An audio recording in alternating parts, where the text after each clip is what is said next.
From the CSI Baseball Complex on the campus of the College of Staten Island, CSI Sportsnet presents NCAA Division II baseball coverage live on the ECC network. Today's conference matchup features the Lincoln University Lions taking on the College of Staten Island Dolphins. Good morning, everybody. This is Joe Foreman, and I am joined by my broadcast partner, Nick Bivona. And Nick, for the first time this season, we are playing under rainfall here at the College of Staten Island. A light rain in the area as of right now. That rain is not expected to stop throughout the day, but we do have baseball coming up next here on CSI Sportsnet. We are not sure how much baseball we will get in today, but we do have two games scheduled between these two ECC teams. Well, Foreman Osborne, I know how much you like to go in the meteorologist side of these type of games, but you're right, Joe. I mean, right now we have a little bit of a drizzle going on so far here at the College of Staten Island, so we're going to see if we can get at least one of these two games in between the College of Staten Island and the Lincoln Lions. Well, as you know, Nick, I am something of a meteorologist myself, and I did analyze the weather reports ahead of today's games this morning before I left my house. I wasn't sure it would be working today, but as of right now, both games are on. Game one expected to get underway at 11 a.m., but taking a look at the forecast from earlier in the day, it said that we can expect rain throughout the rest of the day. There's no question about that. But based upon what I saw, the rain will be light to moderate until about 3 p.m. So we should be able to get one game in. Of course, Game 1 scheduled for 9 innings. Game 2 scheduled for 7 innings. And I think the weather did impact the Dolphins' decision at starting pitcher in this first game, as they will send John Esposito to the mound for Game 1. Well, certainly if that is a factor, I mean, this could very well be, Joe, the last game of the season if that is the case. So CSI wants to go out with a bang. They're going to throw out their best pitcher today in John Esposito. And they're trying to come off a crushing defeat against D'Youville, in which they fell 3-2 due to a fact of bad base running. They had good pitching overall between Pat Gardner and Stephen Kalika, but as I said, the base running really cost CSI in that game, and a game they easily could have won against D'Youville. They'll try to come back today and get a big win over the Lincoln Lions. Dolphins certainly could have come away with the win in that game. You take a look back to that ninth inning, the Dolphins had two men on with nobody out, trailing by a run, and then hit into another double play. They hit into one double play that was facilitated by an attempted stolen base that put the Saints infield in perfect position to turn two and shut the door on that particular inning. But in the ninth, CSI hit into another double play that ultimately put the brakes on that half inning. CSI settled for one run in the final inning and lost that game 3-2. Despite out-hitting D'Youville 11-9 in that game, CSI was unable to pick up the win. But you said it, Nick, a heartbreaking loss for this Dolphins team that comes in struggling, 10-25 on the season, now 3-15 in conference play. Certainly a game that they don't want to drop. It really could demoralize a team when you have stuff like that going on. And you said it, Joe, in the ninth inning, they grounded into that double play, and that was off a hit and run. So it was just bad luck for the Dolphins on that play, because right there, after that, there was a single that could have easily brought home a run, and because of that, CSI is just bad breaks all around that game. It cost them in the end. D'Youville had a couple of errors that, were bringing the Dolphins back into that game. So it's kind of if D'Youville was, keeping CSI in the game overall, but unfortunately, CSI just was not able to catch the break that they needed, and they fell 3-2. Well, I mentioned the Dolphins had 11 hits in that game. 8 of those hits divided among 3 players, 3 belonging to the red-hot Thomas Martin, 3 more for Michael Kehoe, and then 2 for Shendi Ulaj. Martin right now comes in one of the hottest hitters on this Dolphins team. Shendi Ulaj all season long has been a fixture in the middle of the Dolphins lineup. They have both swung the bats extremely well. Kehoe gets back into the lineup today. He had a pair of bunt hits in that game, including one in that final inning. So 3 names to look for, perhaps to give the Dolphins some offense in today's doubleheader against the Lions. Yeah, certainly. I mean, when you have a guy like Michael Kehoe with his speed, I mean, he had 2 great bunts, one down the third base line and one past the second baseman towards the pitcher's mound. Kehoe was able to run it out really nicely, and Kehoe was a big key to CSI coming back in that game. But unfortunately, as I said, they just had bad breaks all around, and they fell short of that game. But today, they're hoping to get a nice win over Lincoln, and what we hope would potentially could be a doubleheader, but right now we're seeing about one game at least. We hope to get one game in, and Nick, I'm going to be completely honest with you. I am calling Game 1 as if it is our last game of the season. Now, we do have Senior Day scheduled in between games, so I know the team wants to get that second game in. We are going to do everything we can to get that game in, but being realistic and looking at the forecast, I think we'll safely get one game in. 2 is definitely a stretch. Maybe they get Game 2 started, but I know that the team wants to get that Senior Day ceremony in. So we will see if that happens in between games. But as I mentioned before, Nick, the weather certainly could have impacted the Dolphins' choice of starting pitcher in Game 1. Typically, we have seen John Esposito get the starts in Game 2 of doubleheaders. As of late, he did start some Game 1s at home earlier this year, but he gets the start in Game 1 once again here this morning, and Esposito comes in having appeared in 12 games, including 8 starts. He's pitched to a record of 4-3 with a 2.64 ERA. He has 3 complete games, 2 saves, and a whip of 1.05. In 58 innings, he's allowed 48 hits, 24 runs, 17 of those earned. He has walked 13 and struck out 47. Opposing batters hitting at only .224 against him. He leads the Dolphins in several major pitching categories, and they turn to their ace in hopes of picking up a victory against the conference opponent here today. Well, certainly if this is the last game of the season, I mean, you want to go out with a bang, and what better way to do it with your best pitcher on the mound.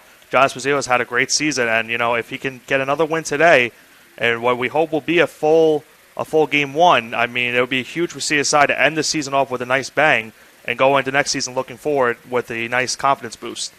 2 names to watch out for in the Lions lineup that John Esposito will face are Jeffrey Ascona and Wesley Hogan. Hogan comes in second on the team in batting by just a single percentage point. He leads the team in OPS, in home runs, RBIs, and slugging, but Hogan comes in hitting at .323. He's also top 3 in runs scored, hits, and doubles. So Hogan definitely one bat to watch out for in the middle of the Lincoln University lineup. At the top of their lineup, Jeffrey Ascona comes in hitting at .286. That's good for a top 3 spot in batting on this team. He also leads the team in games played with 38, so he's been a fixture at the top of the Lincoln University lineup. He leads the team in runs scored, in hits, doubles, and triples, is top 5 in batting, as I mentioned, also top 5 in RBIs, slugging percentage, and he leads the team in stolen bases with 18. So those 2 names to watch in this Lincoln University lineup that John Esposito will look to slow down. And Nick, what are you looking for from Esposito in this start? We've seen the Dolphins pitchers have some command issues early in games, and Esposito's defense has betrayed him at times. What are you looking for from the Dolphins starter? Well, certainly if CSI is going to get the win today, they're going to need to fix those command issues they've had in the last game. Pat Gardner was pitching a great game up until around the 4th or 5th inning, where he had a strikeout on with 2 outs in the inning, but unfortunately because of a wild pitch, it led to a base runner getting on first and then a home run right after that. So for John Esposito, he's going to need to fix that command issue today and not have the same situation as Pat Gardner did in the last game against Duville. But certainly when you have a guy like Ascona at the top of the order, you said it, Joe, he has 18 stolen bases of the year. How about the fact that he has not been caught once? He's 18 for 18 on the season, so that's certainly a guy they need to get out. You cannot allow him to get on base, because if he gets on base, they're going to use that advantage and that speed. So certainly for CSI, the advantage is to try to get Ascona out and get some other key at-bats like Wesley Hogan out if they want to get the win today. And you mentioned the 18 of 18 for Ascona stealing bases this year. John Esposito is phenomenal at controlling the run game, very methodical out on the mound with men on base, certainly does a good job keeping tabs on base runners, and you know that he will have his hands full with Ascona if Ascona is able to get on the bases against the Dolphins right-hander in this game. And very quickly, before we break for the national anthem and the introduction of starters, I'll get you the numbers on the Lions starting pitcher, Liam Palmer. Palmer comes in having appeared in 10 games, including 5 starts. He's pitched to an 0-3 record with a whip of 2.42 and a 10.9 ERA. He does have 1 complete game on the season.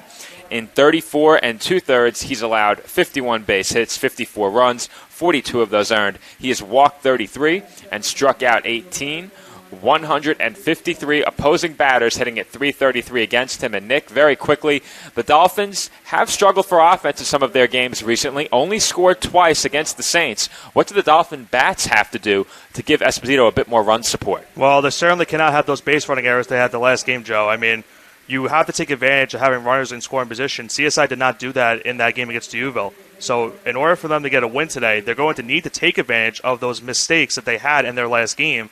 And certainly, we've seen Lincoln stats. I mean, they haven't really had the greatest season when it comes to pitching. So CSI needs to take advantage of those pitching mistakes that Lincoln has had all season in order to get a nice win today. The numbers for Lincoln on the season at the plate, they come in hitting at .229 as a team. Opponents hitting .323 against him. Their pitching staff comes in with a 9.8 ERA. Opponents come in with a 3.96 ERA against them. So a big disparity in those numbers for the Lions. As for the Dolphins, they come in hitting at .272 on the season, and opponents are hitting .329 against CSI. The Dolphins pitching staff has an ERA of 8.48. Opponents have pitched to a 5.25 ERA against them. And with that, we will take a quick break for the playing of the national anthem. On the other side of this break, Dolphins and Lions here on the ECC Network.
And we are back from the CSI Baseball Complex. Joe Foreman rejoining you alongside Nick Bavona as the Dolphins get set to take on the Lions of Lincoln University, beginning their final three-game series of the season. This game, the first of three between the Dolphins and the Lions, and CSI will send their ace, John Esposito, to the mound, looking to bounce back from a 3-2 loss against the U of L University this past weekend.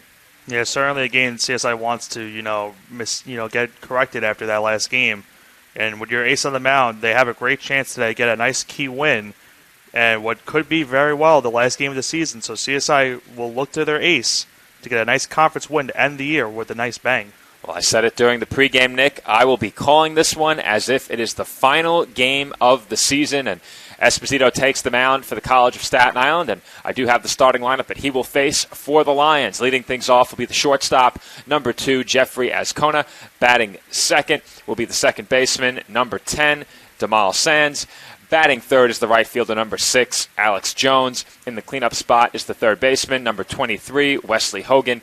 Batting fifth is the designated hitter, number 5, DeAndre Bowens. Batting sixth is the left fielder, number 28, Miguel Agramonte. Batting seventh is the catcher, number 15, Anthony Burgos. Batting eighth is the first baseman, number 14, Hassan Akil. And batting ninth is the center fielder, number 22, Josh Shepard. In the field for the Dolphins, on the infield from first to third, Thomas Martin, Anthony Cetera, Nick Cipoletti, and Shendi Ulaj. Behind the plate is Alan Morrell. In the outfield from left to right, Michael Kehoe, Dominic Castiglione, and Pat Gardner. And once again on the mound for CSI is John Esposito.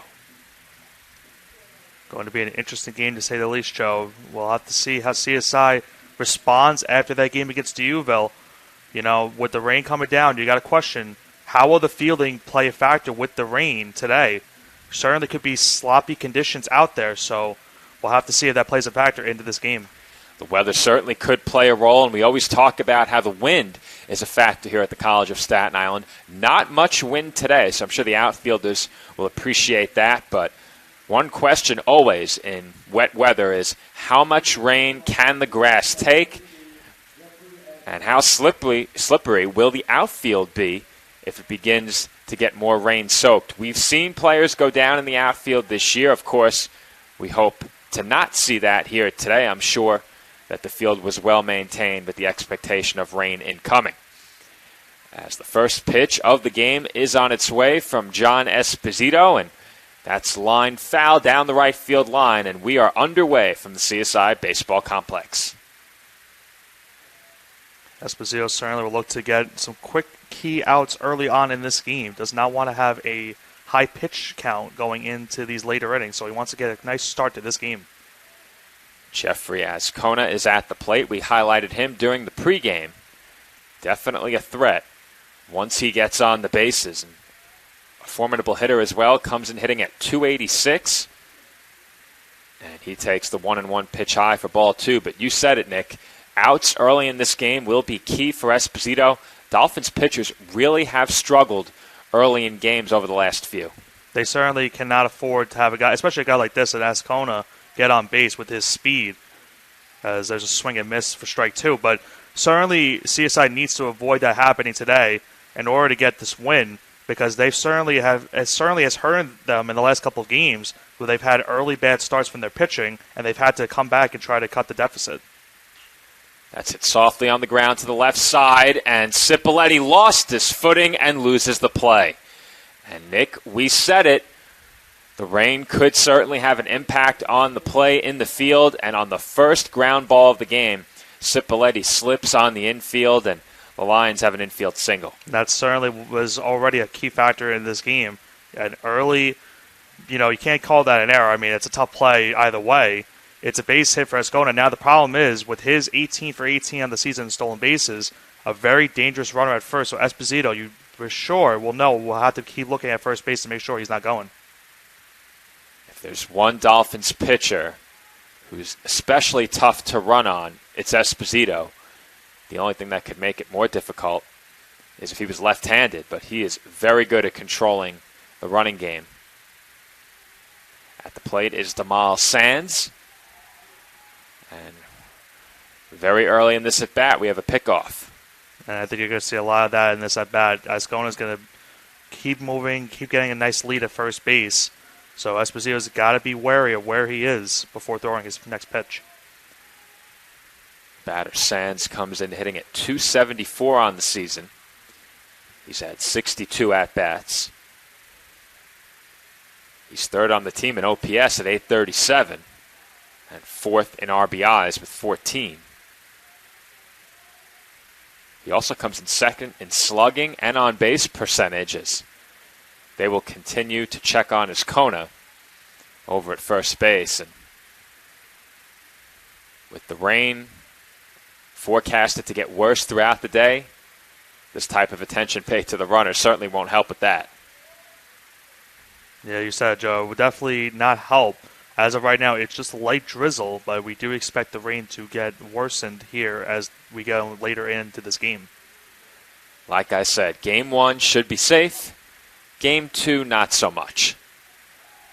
And once again, they will check on Sands. Now, do you think it's more likely or less likely he runs in a two-strike pitch? Because always you have the threat now for strike him out, throw him out, double play. But a lot of the time, pitchers will waste one on 0-2. Well, with his speed, I could very much well see that. See him running? As that's it over to short. Another chance for Cipoletti. He gets the out at second. Throw to first. In time for the 6-4-3 double play. That was a heads-up play by Martin at first base. A nice scoop. So despite the field conditions, Martin was still able to get the nice play at first.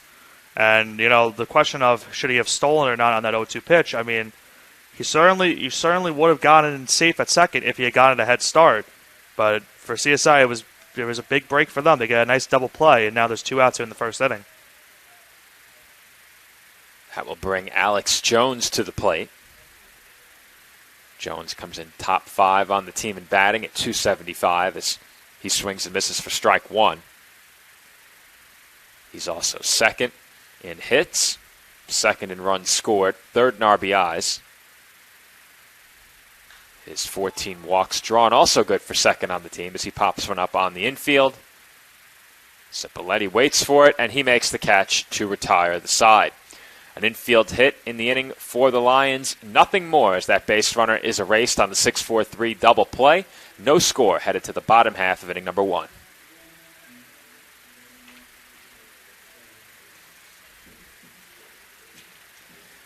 I'm very grateful we are up here and not outside. Oh, I know. Like if this was softball, they wouldn't play if it was softball. Yeah, no, 100% no. Well, unless it was senior day, then they might. Oh, yeah. As I said, that probably would be the only scenario they would do that in. But those conditions would be really, really bad. Yeah, by the time this game's done, the field's going to be a slip and slide. When's the last time they hit Gardner leadoff? Maybe like the first game?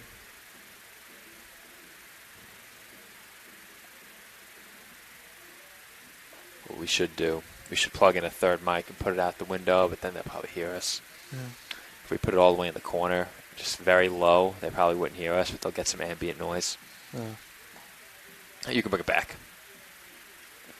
And we are back from the College of Staten Island. No score heading to the home half of the first inning. And for the first time today, Liam Palmer will take the mound for Lincoln University. And Dolphins lineup he will face is as follows. Leading things off is the right fielder, number 11, Pat Gardner. Batting second is the center fielder, number 21, Dominic Castiglione. Batting third is the third baseman, number 24, Shendi Ulaj. In the cleanup spot is the first baseman, number 33, Thomas Martin. Batting fifth is the designated hitter, number 19, John Castiglione. Batting sixth is the second baseman, number 34, Anthony Sotera. Batting seventh is the catcher, number 17, Alan Morrell. Batting eighth is the shortstop, number 2, Nick Cipoletti. And batting ninth is the left fielder, number 25, Michael Kehoe. And Liam Palmer on the mound for the Lions. And we've gone into his stats on the season. Obviously, it has not been the greatest season for this Lions pitching staff, but Palmer comes into this game looking to, potentially end the season with a nice win for the Lincoln Lions. But CSI, will definitely try to, correct their mistakes that they had in their last game against Duville. They had those 11 hits, but only 2 runs to show for it. So they definitely want to capitalize more today and get on the scoreboard early and often.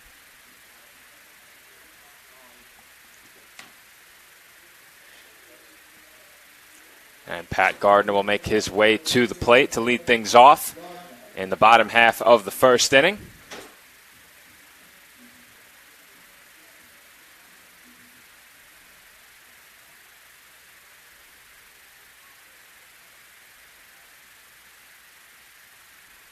First pitch he sees is hit toward the middle, and that is through for a leadoff base hit.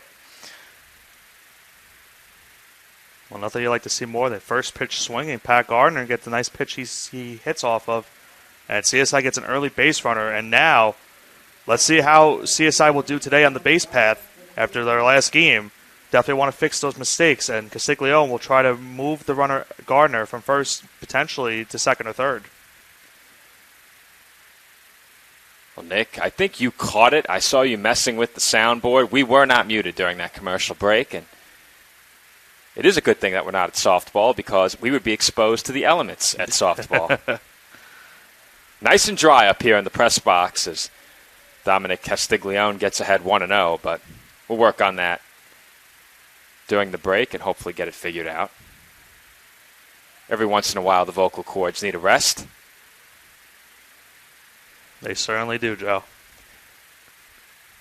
The reason we don't have commercials is our Mac still needs a repair, so we're trying to keep it minimalistic for the final weekend of the season, and we'll get the computer repaired during the off season and come back with all systems functioning in the fall.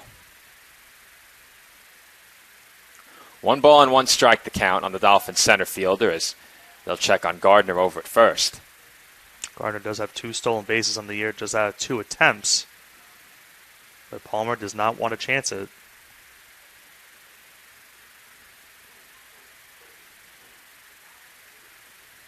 Nice-sized lead over at first for Gardner as that pitch is fouled away.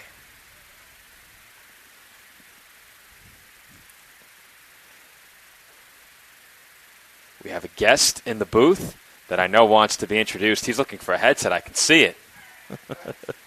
Sal Caruso makes his way in. Sal, not necessarily the best friend of Sportsnet right now. I know Nick Durst is very upset with him. As that ball's hit well out to deep left field, Agramonte heads back toward the wall. He looks up, and that ball is gone. Dominic Castiglione with a 2-run homer. And the Dolphins have an early 2-run lead as they get on the board with 2 in the bottom half of the first inning. And someone might want to go retrieve that ball, Joe. That's his first home run of the season. Castiglione with a nice shot into left field. CSI is on the board early with a 2-0 lead here in the first. Castiglione, with his first of the year, puts the Dolphins up by a pair. And Nick, we spoke about it earlier in the broadcast. The Dolphins had been playing behind, or from behind, I should say, so often recently, and now they pick up an early lead here in this game against the Lions. Certainly a good start for CSI. They got the leadoff single on the first pitch, now the 2-run homer. And you got a hot hitter coming in, Chandy Ulaj and Thomas Martin, the next 2 batters. So for Palmer, he's going to have to regroup after that home run.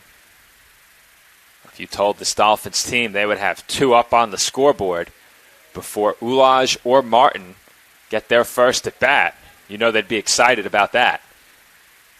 And Ulaj is quickly retired on the infield pop-up for the first out. Home run is Castiglione's first. He now has 16 RBIs on the season. Certainly a good shot into left field, and for sure someone definitely going to retrieve that ball for him. As here comes Mr. G6, Joe, Thomas Martin. And Martin comes in red hot, 3 hits in CSI's last game. Had himself a 5-for-5 game late last month. And he takes on the low inside corner for a called strike 1. But Nick, I know you haven't covered every game this year. Have we seen a home run hit to the right of the scoreboard in left field? I don't think so. I don't think so either. And I think the last time I saw one that's through for another Dolphins hit. But I think the last time I saw the Dolphins hit a home run to the right of the left field scoreboard was early last season, if I'm not mistaken. And I think Thomas Joyce hit it. But I think that's the last time I saw the Dolphins hit one to the right of the scoreboard. And he's a left-handed hitter, so you'd expect a lefty to pull the ball, but we don't often see home runs hit to the right of the scoreboard. And once again, we see one deposited just inside the foul pole along the left field line. As that's hit well out to center field by John Castiglione, and waiting for it is Shepard out in center. He makes the catch, and there are 2 away. Well, I think the big reason why there's home runs mostly to the left of or to the right of the scoreboard from where it's standing is the wind. It plays a huge factor into these conditions. We usually see a lot of fly balls going into the left corner near the foul pole, and the wind is definitely a factor into those situations. And we saw on that play right there for Castiglione, that ball just kept carrying down the left field line and went over the wall for the homer. 2 away now in the home half of inning number 1, and Anthony Sotero will be the batter. He takes down and away for ball 1. We haven't seen Sotero much in the second half of the season here at home. Gets the start at second base today as he hits one out to right center field. This one's falling fast, but Jones comes in to make the catch on the run for the final out of the inning. CSI strands 1. They pick up 3 base hits in the inning. The big blow, a 2-run homer off the bat of Dominic Castiglione. Dolphins lead it 2-0 after 1.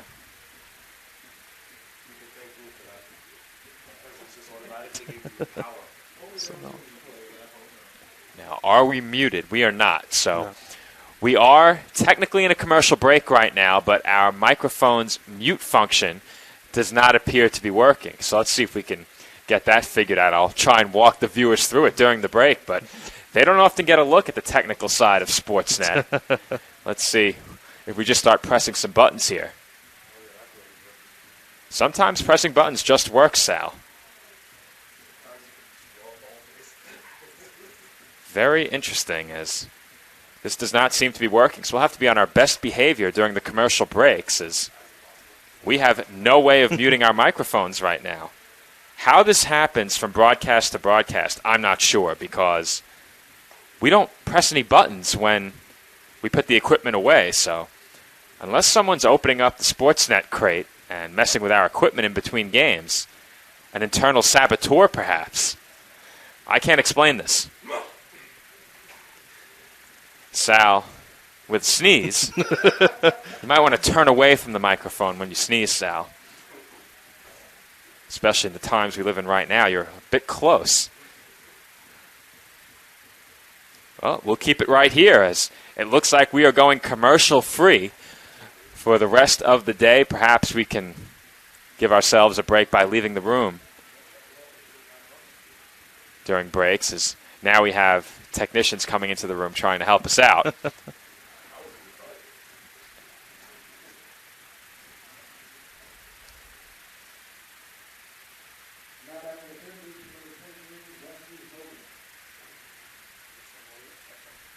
We're unmuted right now, so you wouldn't know if it's working. Still unmuted, I believe. Yep. We're back to action, so half-inning break of the second inning. All right. Okay. Joe Masha to the rescue. Sal had no confidence. He thought we were doomed.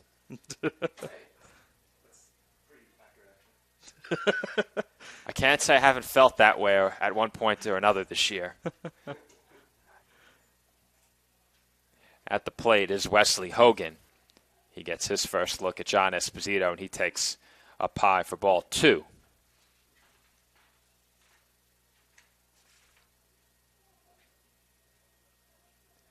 We highlighted Hogan during the pregame. Comes in hitting at .323. And he takes a called strike 2.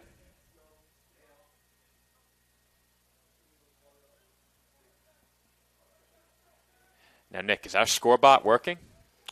Not really. So I will try to as much fix the scoreboard as I can, as there's a strikeout to start off the top of the second. Now, very interesting here as Hogan goes down swinging. Looks like he had some advice for the on-deck batter, DeAndre Bowens. Now, I'm not sure what he saw, but he immediately waved Bowens over and had something to say to him. So that's interesting to note. When you're hitting .320 on the year, you certainly want to take advice from that type of a player. As Bowens takes a nice swing at that one, but he swings away, and it's 0-1. Bowens comes in, hitting at .198 on the year. Despite that, is third on the team in runs scored with 15, and he's quickly in a 2-strike hole, but a big reason why he's third in runs scored, he has an on-base percentage of .353 and has drawn a team-leading 15 walks. So Bowens a patient hitter, and Esposito going right after him on that 0-2 pitch. Esposito's certainly looking to get these outs quick, as he's looking to get a second strikeout here in the top of the second with an 0-2 count here. And once again, that's fouled away, so Bowens stays alive. Now, where did that land, Nick? I don't know. I heard a groan coming, but the question is, Joe, do we have ball retrievers like we did last game? Duville, we saw them chasing the foul balls really, really quickly. I'm not sure we have the same today, especially with these conditions. It could be very slippy out there, so not ideal conditions to retrieve those foul balls. I'll tell you, Nick, watching the players chase foul balls on Sunday was among the highlights of the broadcast as Esposito strikes out his second of the inning. Certainly a sight to see. Definitely a first for us to see the enthusiasm of catching those foul balls. It's as if they were a kid on Christmas morning. We had players sprinting around the complex, and I promise you, even though we couldn't show it on either of our cameras, sprinting around the complex is not an exaggeration. There were players on both teams sprinting around the complex in search of foul balls as Miguel Agramonte takes a called strike. And certainly sometimes there would be a case where they couldn't find the foul ball. There would be some banter from their team's dugouts of how did they lose that. And Esposito quickly ahead of Agramonte 0-2.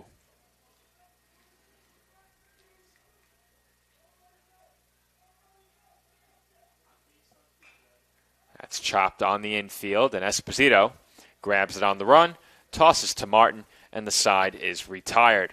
A 1-2-3 inning in the top half of the second for John Esposito. He picks up a couple of strikeouts, and his team leads 2-0 heading to the home half of inning number 2.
And we're back here on CSI Sportsnet as the Dolphins lead the Lions by a score of 2-0, heading to the bottom half of the second inning.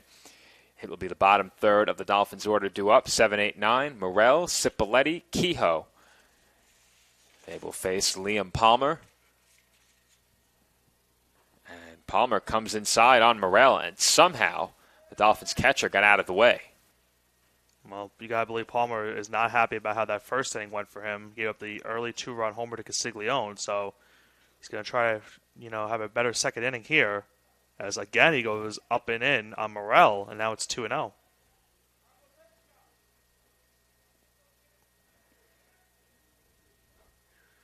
Morel now ahead, 2 balls and no strikes, and we've seen that Morel certainly is a power threat. Had a chance to take a big swing on 2-0, but instead Palmer misses for ball 3.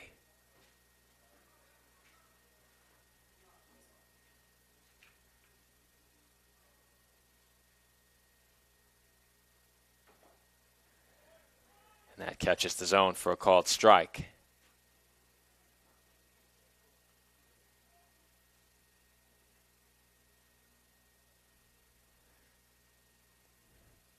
Comes the 3-1 pitch. And that one is ripped foul. That was a shot down the third base line. Sure was. That ball was scorched. Wouldn't have wanted to be a fielder in the way of that ball, especially on the infield. Count is full on Morel. And he takes a front door breaking ball for a called strike 3. What a pitch from Palmer. And how about Palmer coming back from that count? Was down 3-0, but was able to get a strikeout and a huge first out for him after a rough first inning. As here comes Nick Cipoletti. Palmer had Morel backing out of the way off the plate, and that pitch broke right back onto the inside corner. That strikeout for Palmer is his first of the game, and he's behind Nick Cipoletti 1-0.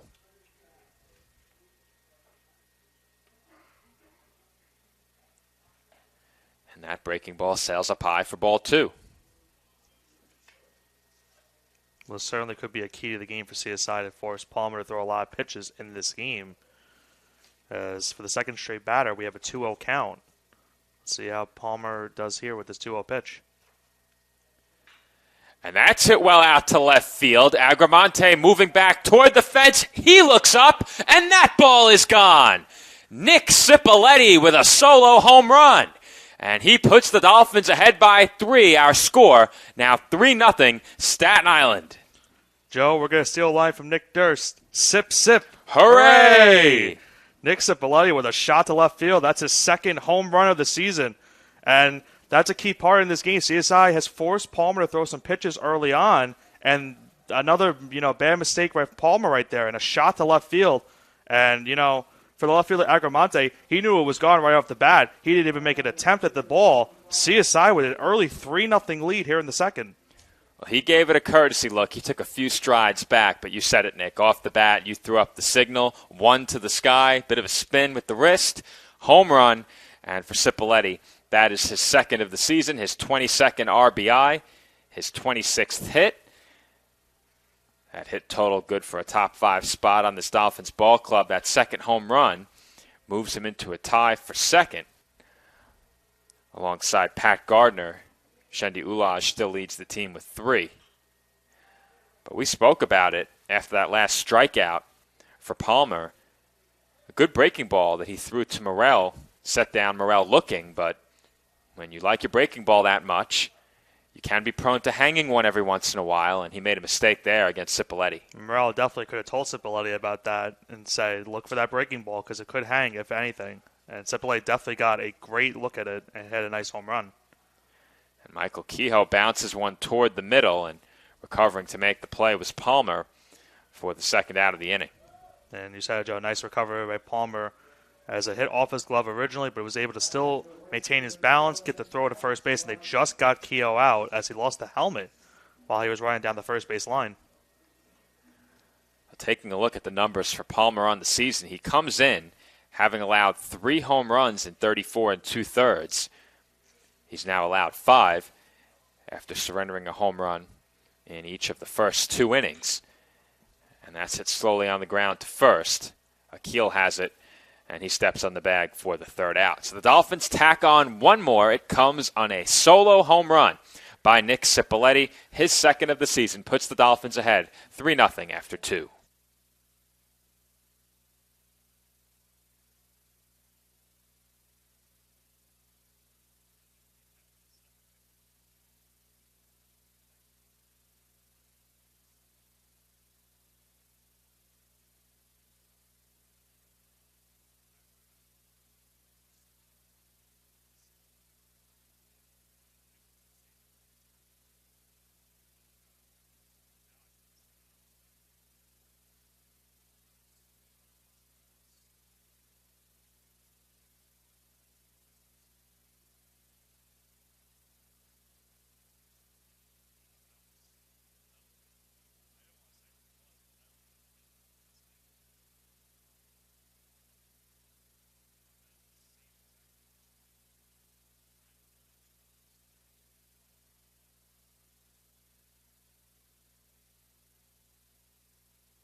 And we're back from the CSI Baseball Complex. Lions come to the plate in the top half of the third inning with the bottom third of the lineup due up.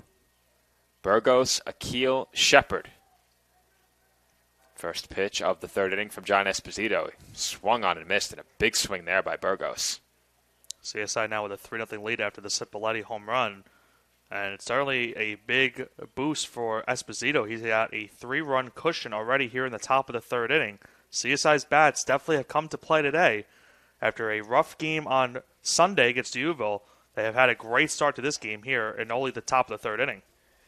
And once again, Esposito powers that fastball by Burgos for strike 2. But Nick, the Dolphins have already exceeded their run output from Sunday's game. They scored only 2 against the Saints, have 3 in the first 2 innings today against the Lions. And certainly something CSI needed. And those 2 home runs definitely will help, exceed that limit that they had on Sunday. A great start for CSI. Could not ask for a better start if you're the Dolphins. And that slider catches the outside corner for called strike 3. And Burgos definitely was not happy with that call. From up here, Joe, obviously we have a bad angle, but that looked like on the outside corner. Definitely looked like a ball from here, but it is a strike 3 and a key first out for John Esposito. I thought for sure it was outside, but that's just me. And we've said it, it's tough to read inside-outside from this distance. And I'm not perfectly lined up behind home plate, but I'm with you, Nick. I thought it was outside as Hassan Akil takes a called strike. Well, Joe, we certainly have had some interesting decisions from umpires this year, and definitely potentially could have added that one to the list. Interesting strike 3 there, but nonetheless, a big first out for CSI. I typically don't harp on balls and strikes that are called.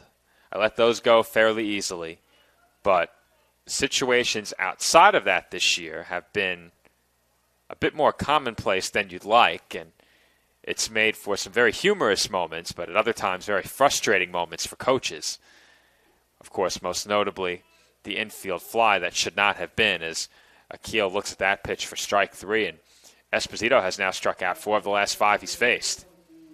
Esposito is cruising early on in this game as Josh Shepard now comes to the plate, but you said it, Joe, he is throwing strikes early and often, getting strikeouts early, and he's having himself a great start to this game. Esposito struck out 2 swinging to open up the previous inning, has struck out the first 2 looking here in the third, and Josh Shepard is quickly behind 0-1. You got to wonder, is Esposito trying to get out of this game quickly so there could potentially be a game 2? And Esposito is just hammering the zone with fastballs. We'll see if he goes to that breaking ball again here on 0-2. He's in attack mode. He is working quickly. And he has his good stuff today as Esposito strikes out the side in the third. The Lions go down 1-2-3 as Shepard appears a bit unhappy with that call. And Dolphins will take a 3-0 lead into the bottom half of the third.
Bottom half of the third inning about to get underway from the CSI baseball complex. And it's hard to tell from inside the press box, Nick, but it looks and sounds like the rain has gotten a bit harder. Definitely has gotten a little bit worse since the first inning, as Esposito was definitely throwing strikes early and often, and the rain could be a big factor into why he was trying to get early strikes, because you gotta wonder how long this game can go.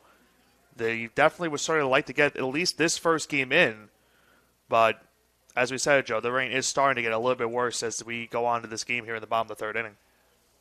Like I said, Nick, I have never seen a game played under this kind of rainfall here at CSI. Typically, in the past, we've gone with the rain out and made the game up in good weather, but this is the final weekend of the season, and for these two teams, this is it. So they want to make sure they get as many of these 3 games in as possible, and we're nearing 1/3 of the way through game 1 of 2 on this day, and Dominic Castiglione, who homered his last time, may have just made another bid for a home run, but he got under that one, and Agramonte has room this time to make the catch, but you can see it. These Dolphins are on that breaking ball right now. Yeah, they're certainly looking for that off-speed pitch.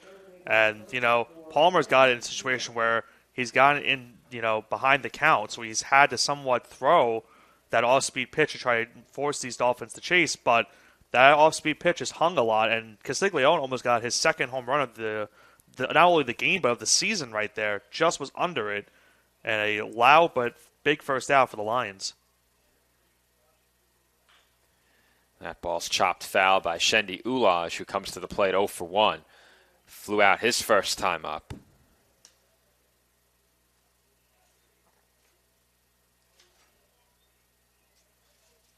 Comes the 0-1, and Ulaj is backed off the plate there.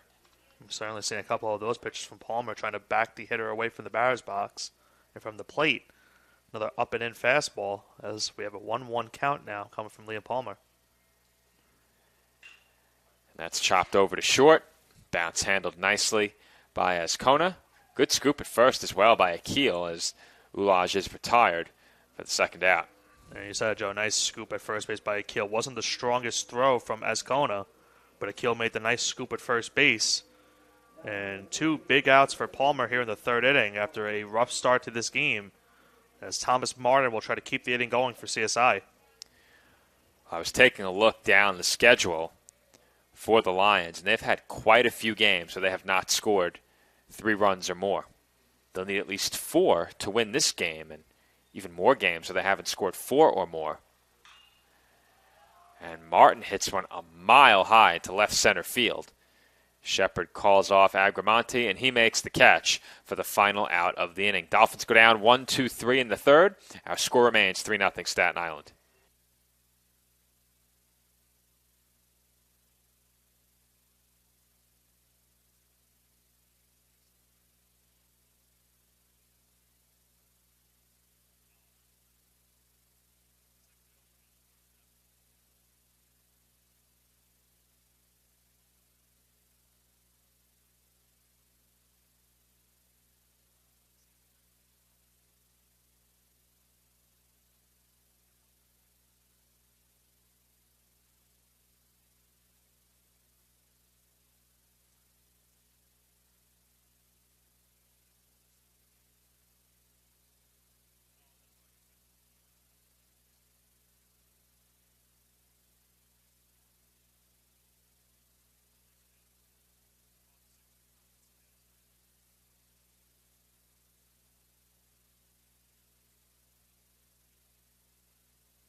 And we're back for the fourth inning from the College of Staten Island. Dolphins lead the Lions 3-0. John Esposito goes back to work as he misses high. Top of the order due up for Lincoln University as Jeffrey Ascona gets his second at-bat of the game, and there's a big swing and a miss by the Lions shortstop for strike one. A lot of early swings and misses for this Lions offense. Been a good start to this game for Esposito. Struck out the side in the last inning. He is pitching so far a great game, only in the top of the fourth inning. Ascona got on base last time, but was out after the double play from Sands. So let's see how he does here in the second at bat. This game got off to a promising start for the Lions as Ascona got on to open things up, and he's a strikeout victim here as Morel completes the putout. But Ascona got on to open the game. He drew a lot of attention from Esposito, but was quickly erased on the double play, and the Lions have had nothing since. Now 4 straight strikeouts for Esposito. What a start to this game for him, as now here comes Damal Sands, and you couldn't ask anything better for CSI. You got a 3-0 lead here in the top of the fourth inning. Esposito's pitching a great start so far. Definitely a good way to potentially send off the season for CSI. Esposito has now struck out 6 of the last 7, and as you said, Nick, 4 straight. And Damal Sands looks at strike one. He hit to that double play we just mentioned his first time up. And the 0-1 is swung on and missed for strike two, and you can see it, Nick. Esposito is just throwing this fastball straight by these Lions hitters. And they certainly have had a tough time hitting that fastball. They have not been able to time the fastball. It's been a good start for Esposito. And Sands got around on that one just a bit late, and he sends it foul into the Lincoln bullpen. Well, certainly timing has been an issue early on in this game for the Lions. They're trying to figure out how to hit this fastball from Esposito, but they really have not been able to. A lot of swings and misses. That's why Esposito has six or seven strikeouts in the last couple of batters, and now 4 in a row, and potentially a 5th straight strikeout with an 0-2 count here. We touched on it ahead of the last break, Nick, or more specifically during the previous inning, and I'll elaborate after this pitch. As Esposito gets Sands to chase for strike 3. That is 5 straight strikeouts for John Esposito. 7 out of the last 8 have gone down on strikes. Esposito is just cruising through this game. And, you know, he wants to go the full distance today if he could potentially do that. He's having himself a great start. And now he's probably had a good pitch count too, Joe, if I had to guess, here at the top of the fourth. That last pitch approximately was number 44.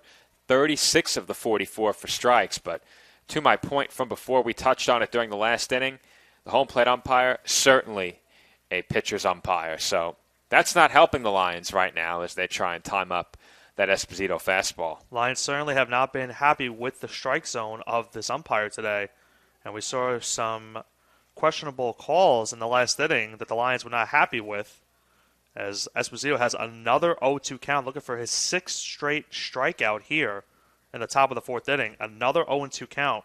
He is just having himself a great start.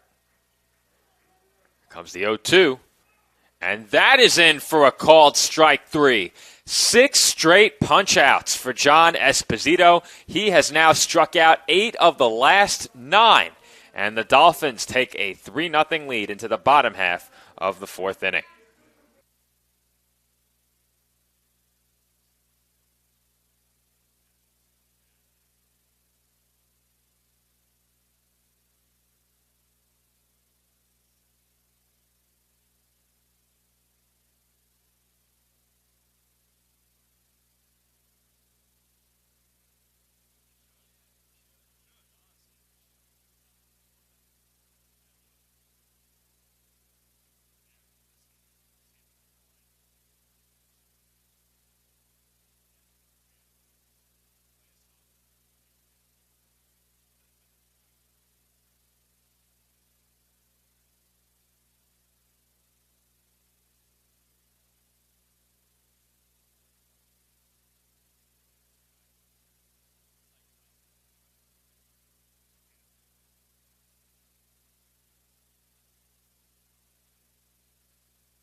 And we are back from the CSI Baseball Complex, where raindrops are indeed falling on the heads of the players out in the field right now. We've had some very interesting music selections during the break, and on the topic of the rain and some rain-themed songs. I know you had one more suggestion, Nick. Well, if we could get some Rihanna Umbrella, Joe, I mean, that'd be a great song selection from our stats room over to our left.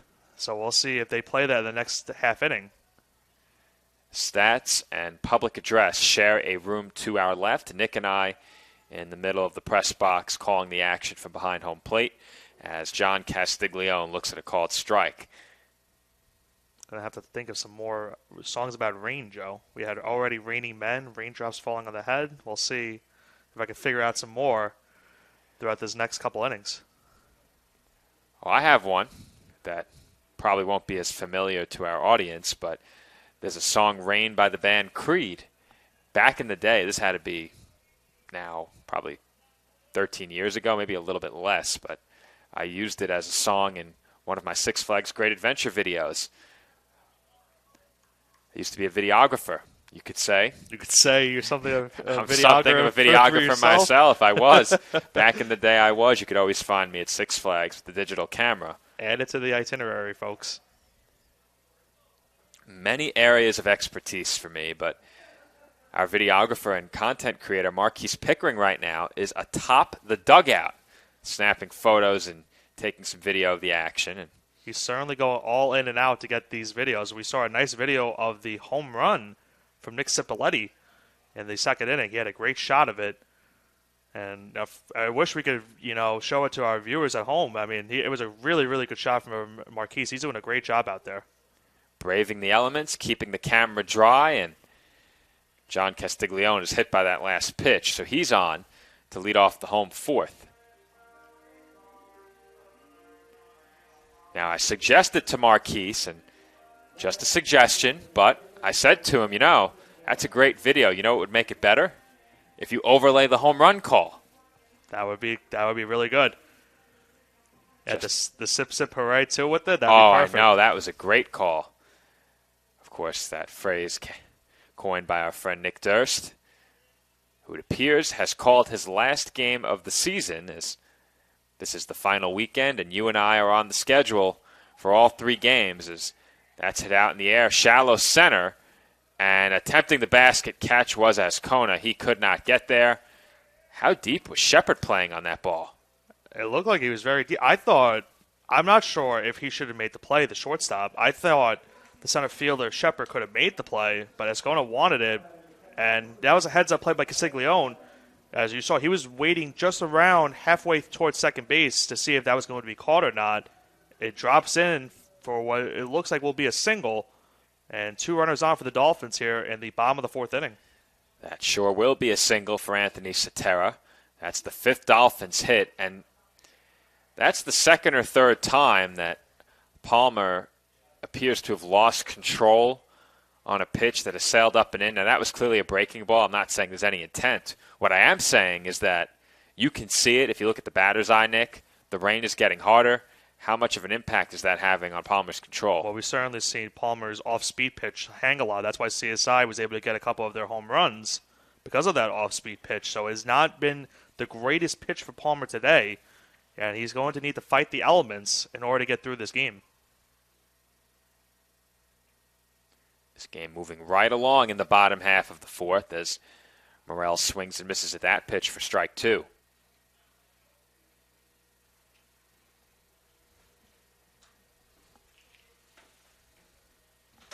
We had a fly on the window, and now we do not, as we have to keep the window closed with the rain. And Morel swings and misses at that breaking ball for strike 3, and that's one of the better breaking balls that Palmer's thrown in a while.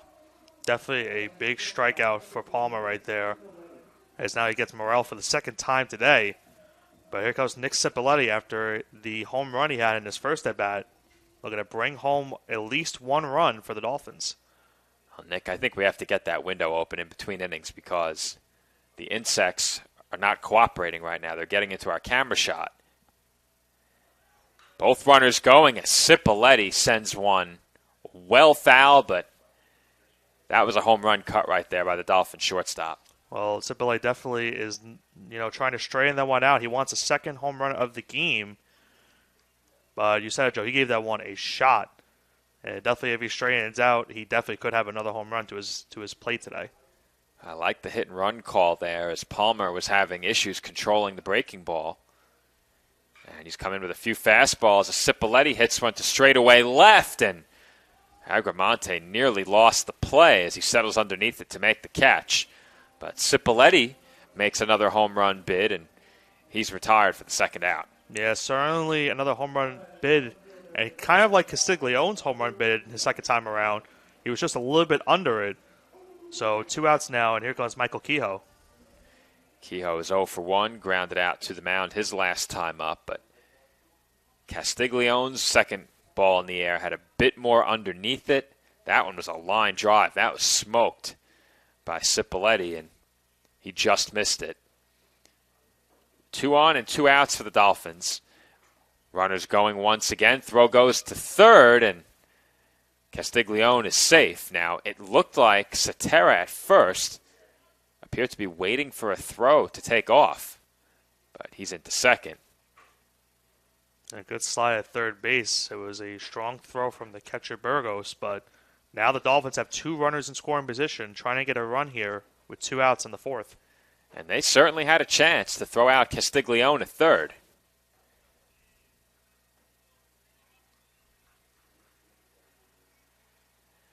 Now, Kehoe ahead in the count. 2 balls and no strikes.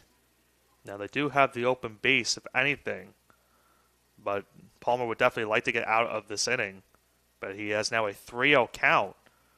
So for Palmer, he wants to at least try to get this final out of the inning, but he's in a situation where it could be an unconventional intentional walk. After Kehoe, it's back to the top of the Dolphins lineup, and Kehoe takes a called strike. Now, we saw earlier where Palmer had the 3-0 count against Morel and worked his way back into a strikeout. So looking to do that again here, but now against Michael Kehoe. Here comes the 3-1. And that's chopped toward the mound, and Palmer got a glove on it, but could not make the play. And we'll see how they score that one. And immediately the first Lions error goes up on the board. Now, we don't have the benefit of replay, Nick, but you know how much I love to talk about scoring decisions. What did you think on that one? I don't think that's an error, Joe. I agree. I think right off the I agree. I think even if the play is made, considering the speed of Kehoe, it would have been a bang-bang play at first base. But off the glove, I don't think that's an error. I mean, I'm going to assume the error has, it's a tough call for the stats crew. I mean, I get the understanding of giving the error there, but overall, I would not say that's an error. I would say that's an RBI single for Michael Kehoe right there. I agree with you. And we'll talk about it in between innings, but I don't consider that a routine play. The ball wasn't hit squarely at Palmer. It was hit a bit off to the side. He got the glove down, got a glove on it, but if that ball wasn't hit as hard as it was, he knocks it down and throws out the runner. And you got to take into a factor the conditions of the field. Also, with the rain coming down, it's a tough play with those slow grounders, towards the mound. It's not an easy play for Palmer.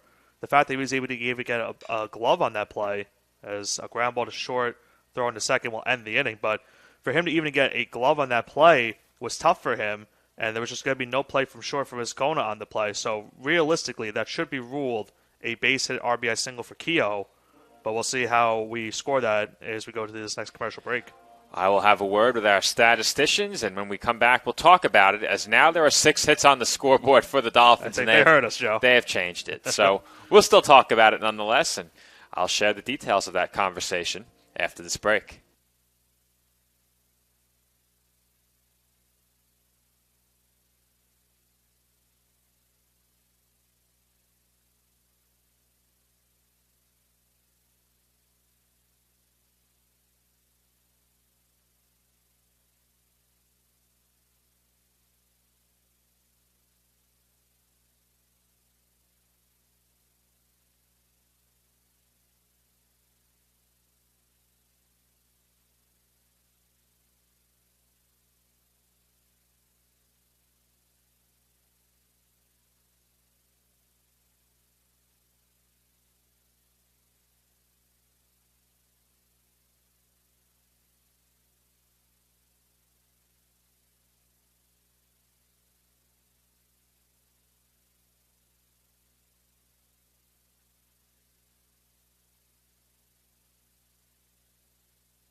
Well, Nick, we forgot one very famous rain-themed tune, Purple Rain, How which did is we now forget? playing. I don't know. And, funny story about that. Right after Prince's death, I went to a Bruce Springsteen concert, and I was swindled into buying the tickets to the concert. My father is a huge Bruce Springsteen fan, and he wanted to go to the Bruce Springsteen concert. So I said, great, I'll get you 2 tickets in the front row. So that turned into, you're buying us 2 tickets, you're coming to see Bruce Springsteen, and you are not getting reimbursed for the tickets. Wow. So I got to see Bruce Springsteen play Purple Rain live in the front row next to the stage. It was a very expensive night for me. My father enjoyed it, so I'm glad he liked it, but can't say I was thrilled. Does your father have a specific Springsteen song he likes? Couldn't tell you which single song is his favorite, but I know that he likes a lot of the older stuff, Born in the USA era. I'm not a Springsteen fan, honestly, so that's as much as I'll say about it. We won't get into details, but I'm not a fan. Well, we're going to apologize for anyone at home that is a Springsteen fan watching this game. As that's hit well out to left field by Wesley Hogan. Kehoe heads back toward the fence, tracking it, and he can't make the catch. Taking the turn and heading for third is Hogan, and he is in with a stand-up triple. And you said, Joe, it was a tough play in left field. Kehoe was trying to track that one down, but just had a tough time doing it. And Hogan gets to third base with a leadoff triple, his second triple of the season. That's going to tie him with Escono now for the team lead in triples. So the Lions are in business here in the 5th inning. They have not come close to scoring in this game. Now have a runner on third with nobody out. Dolphins will play about, looks like maybe halfway at the corners as Hogan is headed home. We have a play at the plate, but Morrell could not get rid of the ball. And he holds on to it as the first run for the Lions comes home to score. Now, that was a wild pitch, correct? That would be correct, yep. All right, wild pitch brings home the run following the leadoff triple. Now, on that triple, Kehoe had that ball tracked out into the left center field gap. He may have gotten a glove on it. That would have been another incredible play by Kehoe out in left field if he had made the catch. Certainly would have been, but a tough time tracking the ball, and especially when it's raining. You know, you're looking up and trying to find the ball. Those raindrops can definitely hit you in the eye, Joe. So we said raindrops falling on the head. They're definitely falling on the eyeballs on a play like that, as we have a timeout at the plate. They're going to pour some Stay Dry onto the dirt in the batter's boxes. So we'll have a brief delay here as the grounds crew takes care of that, but not the first time we've had that this season, Joe. It is not now. Where's Joe with the rake? That's the best part. It's not him today. I got to call into the room next door. Joe, you got to get out there with the rake. Let's go. The technique. He's tired, he says. He's tired. He's tired. Well, he won't be. Oh, no, he said he's retired. Retired? He's retired. Oh, I don't know about that. I know a few people who might have something to say about that. You know who's tired? Andrew Rotundo, who will be our public address announcer for Game 2, might even hop on the broadcast at the end of Game 1, so we'll see when he gets here. They're going to work on the mound as well, so they're going to work on the YMCA too, Joe? We may have a delay of a few minutes, but that gives us an opportunity to talk about that call from last inning, and if Lewis wants to put on a headset, he can join the conversation. He'll have to get it. I'll certainly give him my headset if he wants to talk about it. Well, we can do that as well, Yep. But all right, Lewis is going to put on Nick's headset and join me for a conversation about that call in the last half inning. So, Lewis, what did you see on that play? Which one again was it? I'm sorry. The ground ball to the mound. Oh, How can you agree to put on the headset and not know what play we're talking about? I'm sorry. It's been a long day. Already? So on that call, it was softly hit originally to him and a dig off his glove. Disagree. What do you mean? I did not think that was softly hit. I thought it was a nicely hit ground ball, which is why I gave it a hit in the first place. I mean, him playing it on the backhand because he did have to move to his right, it going off his glove. Could have went either way. Did rule it an error. At first, thought about it, and then I said, you know what? I'm going to give it a hit instead. You thought about it. I think you heard our input, and you realized we can't challenge both Foreman Osborne and Nick Bavona next door. Well, you are somewhat of a statistician yourself. I'm so. something of a statistician myself. Technically, I am a statistician. As you see, I am statting the game right in front of me. Correct, as I set those lineups for you pregame. You did. So you know I'm statting the game. Now, again, this could be a bit of a lengthy delay here. The mound is not looking too good right now, but they're working on it. So we'll see. Now, taking a look out the window, the rain appears to be steady but not too hard. Looking at the batter's eye, it does look like it has improved over the last few minutes. So perhaps they'll have a window here to get some lighter rain, or I should say to get some baseball in with lighter rain. But again, Game 2, very much a question right now, and Andrew will be departing for Staten Island shortly. There is a meal waiting for him when he gets here, but if Andrew shows up and we don't play, that would be a bit disappointing. Where we're going to eat, though, it's a mystery for all of our fans. Where you'll have to come search some of the notable eateries on Staten Island to find us after the game, but don't hesitate to say hello. I can eat quite a bit, so you know we'll be there for a while. You'll have the time to check out at least 4 or 5 spots before I'm through with my appetizer. I unfortunately have to go back to doing stats, so have a nice time, gentlemen. All right. Thank you, Louis Matrone. That is our statistician, and it's a team effort next door on stats. We won't name the other person who is giving input, but Louis has the final say, and you know, at the end of the day, he will likely agree with us in most cases. Absolutely. We certainly will give him an input if there is a controversial call. He knows what's best.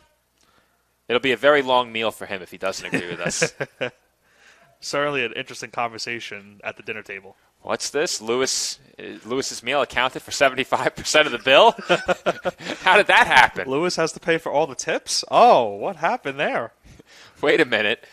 The rest of the table all went to the bathroom at once and left Lewis there alone? How'd that happen? Oh, we're in our cars on the way home? What happened? Lewis asks where we are. We're gone. There it goes. See ya. And you don't want to have to pay for a Foreman meal by yourself. No, you do not. That's a big ask. A big ask for a big meal. 2 balls and 2 strikes to count on DeAndre Bowens here. Conditions look a little bit better now with the field, but I hope our viewers saw some of the fielders for CSI were doing the YMCA. Kind of felt like I was at Yankee Stadium during the 7th inning stretch. They play YMCA during the stretch at Yankee Stadium? Right after they do. They'll go into the normal national anthem, then they'll do Take Me Out to the Ball Game, and then they'll go right into that. So Lewis is willing to gamble, but not willing to pay the bill. Interesting. That is an interesting statement there. As that's fouled away. The conversation's not over, by the way. Lewis is still texting us from next door. That is true. Mo and Larry, what is that? We're getting call. Oh, okay. I mean, we're the ones who got the call right. I don't think we're the stooges here. As that pitch catches the outside corner for strike 3 called. Another interesting strike 3 call there. Certainly, the Lions, again, not happy with that pitch. And I can't say I blame them, Joe. Another pitch that looked like on the outside corner. That could have been a ball, but it's a strikeout, another strikeout for John Esposito. Look, Nick, it's raining. We're trying to get this game in. We have another game on the schedule today. I can't say I blame the umpire for keeping this game moving. The hitters have to swing the bats, and right now, the Lions just aren't being aggressive at the plate. Now, again, I can't see exactly how wide that strike zone is from up here. It's very tough to tell. But if you're a hitter for Lincoln right now, you have to swing away. They certainly do, Joe. With the amount of strikeouts they've had, and you saw right there was a swing and miss from Agramonte. He took my advice. He did take your advice. He took it to the advice. extreme. That was a big swing. And that problem is that it's that fastball again for Esposito. They have not been able to time it. That's been a lot of the swings and misses we've seen in this game. Esposito has just thrown that fastball right by him. And that pitch catches the outside corner for a called strike 2. Lions were able to cut the deficit to 3, but they're certainly going to need to get some hits in order to get back into this game. That pitch skips in for ball 2. Considering they're facing John Esposito, the Dolphins' ace, they will likely need to keep CSI from scoring any more than one more run.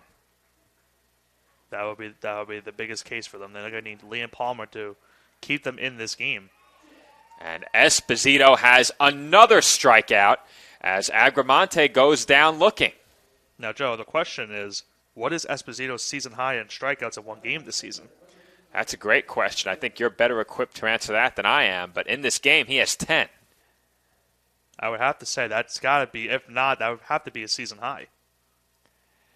There's a limit to how much paper I can spend on stats for these games, and without internet here in the press box, the phone is my best option, but we'll get that season high for you in just a moment. At the plate is Anthony Burgos, and he's behind 0-1. And he's now behind 0-2 as these hitters are trying to attack that fastball, but no luck. Joe, I found it. His highest strikeout in a game was 11, so he is approaching that right now with his 0-2 count. At just 60 pitches with that last one, the way this game has gone, I think you're taking the over on 10.5 strikeouts, maybe even 11.5. As they would say, the odds are in his favor right now for John Esposito. Lewis better study up on odds if he's going to place his first bet today. I know if he's going to do it, he has to do it right. We'll have to see. If he follows the Foreman Osborne way, he will have it right. As Nick would say, the Foreman formula. We are 6 of our last 6. After last night, you're 6 out of. Oh, actually, I should say you're 9 out of 10. We won't talk about the 10. Game, definitely a rough night last night. Let's just say that I, a Phillies fan, was very disappointed after the Mets game last night, and Nick, a sports bettor, was also very disappointed after the Phillies game last night. Yep. And Esposito has now tied his season high with 11 strikeouts. He sets Burgos down swinging. We head to the bottom half of the 5th inning. Dolphins now lead it 4-1.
And we are back for the bottom half of the 5th inning as the Dolphins' lead was trimmed down to 3. Our score now 4-1 Staten Island. Dominic Castiglione will lead things off in the home 5th. 2, 3, and 4 due up for the Dolphins. Castiglione, Ulage, and Martin. Castiglione looking to get another hit here at the home run in the 1st inning. And certainly gave another chance in his second at bat. Just was a little bit under it. Almost had a second home run of the game and of the season. We spoke about it during the break, Nick. That was quite the top half of the 5th inning. Our conversation went all over the place. A lot of topics of interest in that last inning. I have quite a group of interests. As we know, many fields of expertise. Here comes the 1-1 to Castiglione, and that's fouled away.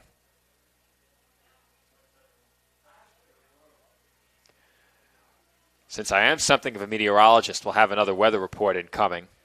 We'll open up the next half inning with that. The way this game has gone, it looks like we're going to be able to get this game at least through. Second game is still, however, definitely in question as this game goes on. Well, taking a look at the field right now, everything looks pretty good except for the mound and the area around home plate. Cipolletti lost his footing on the first ground ball of the game, but no incident since. As once again, that's fouled away by Castiglione, but Kehoe was chasing after that ball and left. He was running hard, ended up on the warning track, and the field held up well.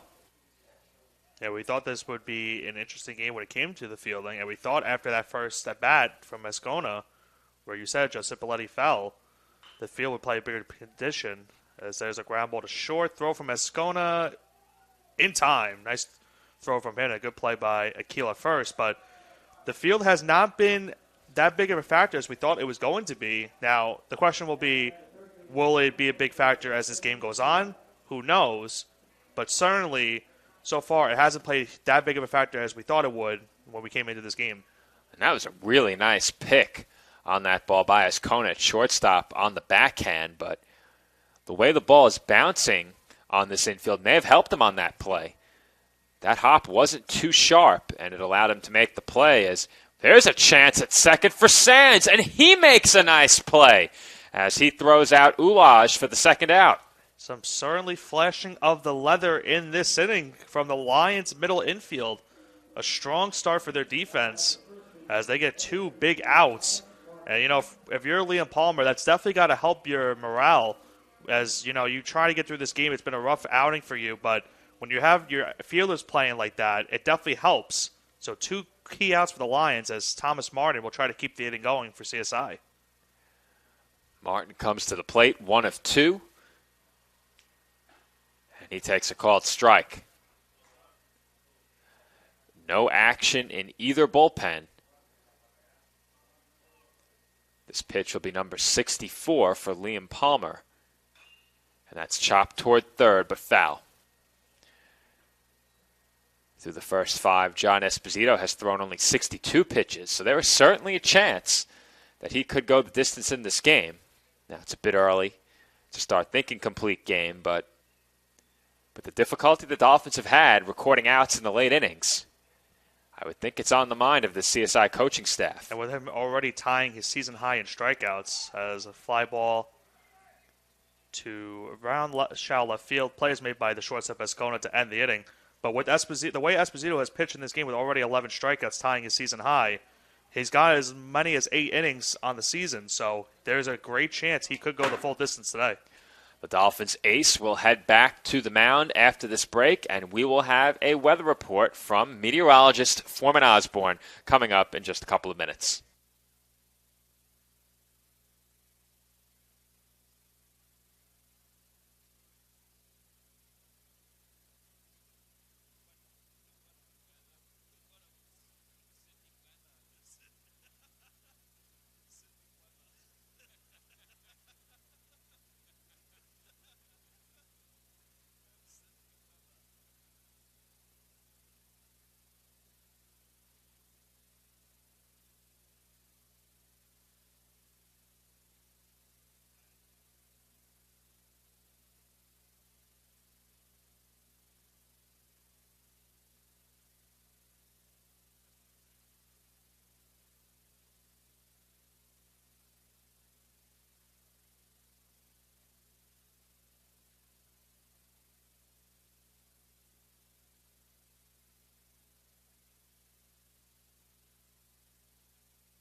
And we are back from the CSI Baseball Complex, and as promised, I have the latest weather report, courtesy of the Weather Channel, the application. Well, ladies and gentlemen, don't look now, but here comes the green-eyed goblin coming in on his glider. It's Foreman Osborne with the weather report.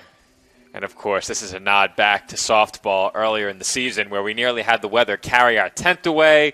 That really developed quickly into something that has taken a life of its own now with the whole Foreman Osborne moniker. So I am something of a meteorologist, and I do have the weather report courtesy of my go-to app, the Weather Channel. Taking a look at the forecast until about 3 p.m., the rain is expected to remain light, so nothing more than a light rain until about 3 o'clock. So they should get this game in no problem, assuming the field can withstand another hour or two of some light rain. After 3 p.m. is where things get a bit worse as the rain becomes moderate at that time, and I'm not sure the field can handle another 7 innings of moderate rain following 9 innings of light rain. But that's a conversation to be had between the teams and the umpires after Game 1 as we play on in the top half of the 6th. Dolphins lead it 4-1, and Hassan Akil, who leads things off for the Lions in the road 6th, is quickly in a 2-strike hole, and he takes outside for ball 1. Now, Joe, the question would be, in a 7-inning game, how many innings can you at least get for a decision to be made about a final, depending on what the score is? In a 7-inning game, that's a good question. I'm not sure if the amount of innings required would change, but I do have some inside information that they were checking on how many innings they needed in this game. So I don't know if that means anything or if they were just asking that question down around the field. But there were some rumblings that questions were being asked about how far into this game we needed to get for an official game, as Esposito just set his season high in strikeouts. That was number 12 as Akil goes down swinging. The baker's dozen, Joe. It's been a great start for Esposito today. Another strikeout to his belt. And that's been all of his outs the last couple of innings. He's just been wheeling and dealing today with a 3-run lead here in the top of the 5th. Correction, top of the 6th. Josh Shepard showed bunt on that last pitch and takes a called strike 1. Shepard struck out his last time.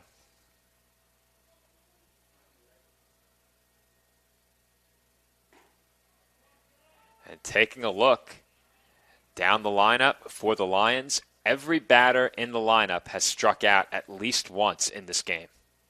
That is certainly a stat you want to hear if you're the Dolphins. Esposito has just been mowing down these Lions hitters. As you see it right there, another strikeout, Joe. That's 13 now in the game. So thanks to our friend and colleague David Pizzuto, who just messaged in to me and let me know that it is 7 innings needed for an official game. So not 5, 7. So then that would mean that if it's a 7-inning game, they would have to potentially get 5 innings at least. That would make sense. As that swung on and missed. Now, it would really have to depend on what time this game ends and how long of a break in between the first and second game. I would have to imagine if they want to get a second-inning game, they would not want to have a long break. Probably a 5-minute break, if anything. Absolutely. They'll make it quick, but we have senior day in between, so that is true. It's going to be tough. Now, I looked away to check my phone for 2 seconds. Did I miss another strikeout? Another strikeout. He's at 13 now. All right, so he'll try and make it 14 on this next pitch as Esposito is cruising right now. And we talked about it in the last setting, Joe. He is definitely on pace to go through the full distance in this game. His pitch count is at a very good, I would have to say very good, I would say around 70 pitches, I would have to say. He's just been having a great start in this game. At most, I think Esposito's thrown 75. Now, we could ask Lewis in between innings. I'll get an official pitch count. But he's right around 75 pitches. Here comes the 1-2. And that catches the inside corner for a called strike 3. And it's just baffling me how these Lions hitters continue to look at called strikes. But the top half of the 6th inning is over. The Dolphins lead it 4-1. And when we come back, the Dolphins will bat with a 3-run advantage.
And we are back from the CSI Baseball Complex, where today's grounds crew has emerged from the Dolphins dugout and will go back to work on the field. This time, they will take to the area adjacent to first base, and rakes are out.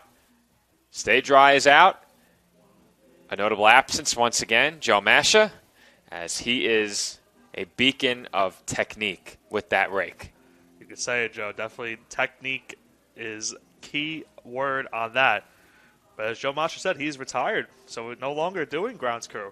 Now, were you on the call with me when Joe was out in the field? Yes, I was. You were? Okay, Yep. You were. Well, that was one of the best moments of the year. The technique on that rake, he did not disrupt the chalk lines, and he did everything right. He got the job done, and credit to him, as it was a very long, busy, and arduous weekend for Joe. And you got to wonder, did they study the tape and look at what Joe Hope was so. doing that day? I would have to say they have to in order to get the field in good condition. Well, Stephen Kalika just dropped his rake, so he certainly did not study Joe's technique. Joe would never lose grip on that rake. Got to go in the film room. He's got. If they have a film session at the end of the season where they're watching Joe rake the field, I think that would be something we need to capture for social media. Just saying. That would be an unbelievable photo if that was to happen. Now, what's playing over public address now? Is that Macho Man? Macho Man. All right. We had Rain by Creed in between innings at my suggestion. I know the on-deck batter liked it. Yes, he did. Sure did.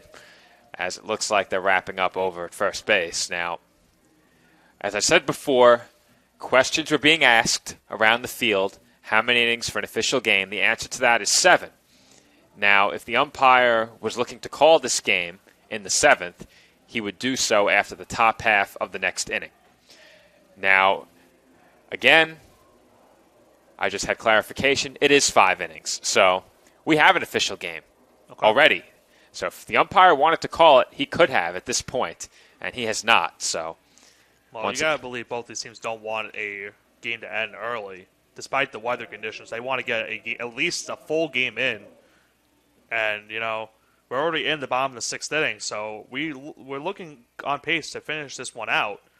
But like we said before, Game 2 is definitely in a question here on Senior Day. Well, based on the forecast, I stand by my original prediction. As something of a meteorologist, this game is safe. The second game, perhaps not. But we'll see. Certainly we'll have to call in the Greed-Eye Goblin for another weather report once this game is near its conclusion. Before we sign off at the end of this game, we'll take a look, and just to be safe, we may have to say our goodbyes for the season, because you don't know if you and I will be coming back after that. That would be true. Now, Dave is watching. As I mentioned, he gave me the information regarding how many innings for an official game. He said, I am free to mention he's an idiot. I will do no such thing, as that is lined out into left center field by Castiglione for a base hit. He heads to second, and he is in standing with a leadoff double. Another extra base hit for the Castiglione brothers today. We saw Dominic get the home run. Now John has a double right there. But you're right, Joe. You can't call Dave an idiot. That would be blasphemous here Absolutely. on Sportsnet. Absolutely blasphemous. Now, I was trying to think of a very clever thing to say, and I'll have to think about it in between innings, but I have something better than idiot. It'll be interesting to see what term you come up with. Have to think about it. It's not a term, but I know he'll appreciate it, as that's grounded through the left side for a base hit off the bat of Anthony Sotera. And that gets by the left fielder, Agramonte. And Castiglione will trot home. That's going to be a single and an error on the play.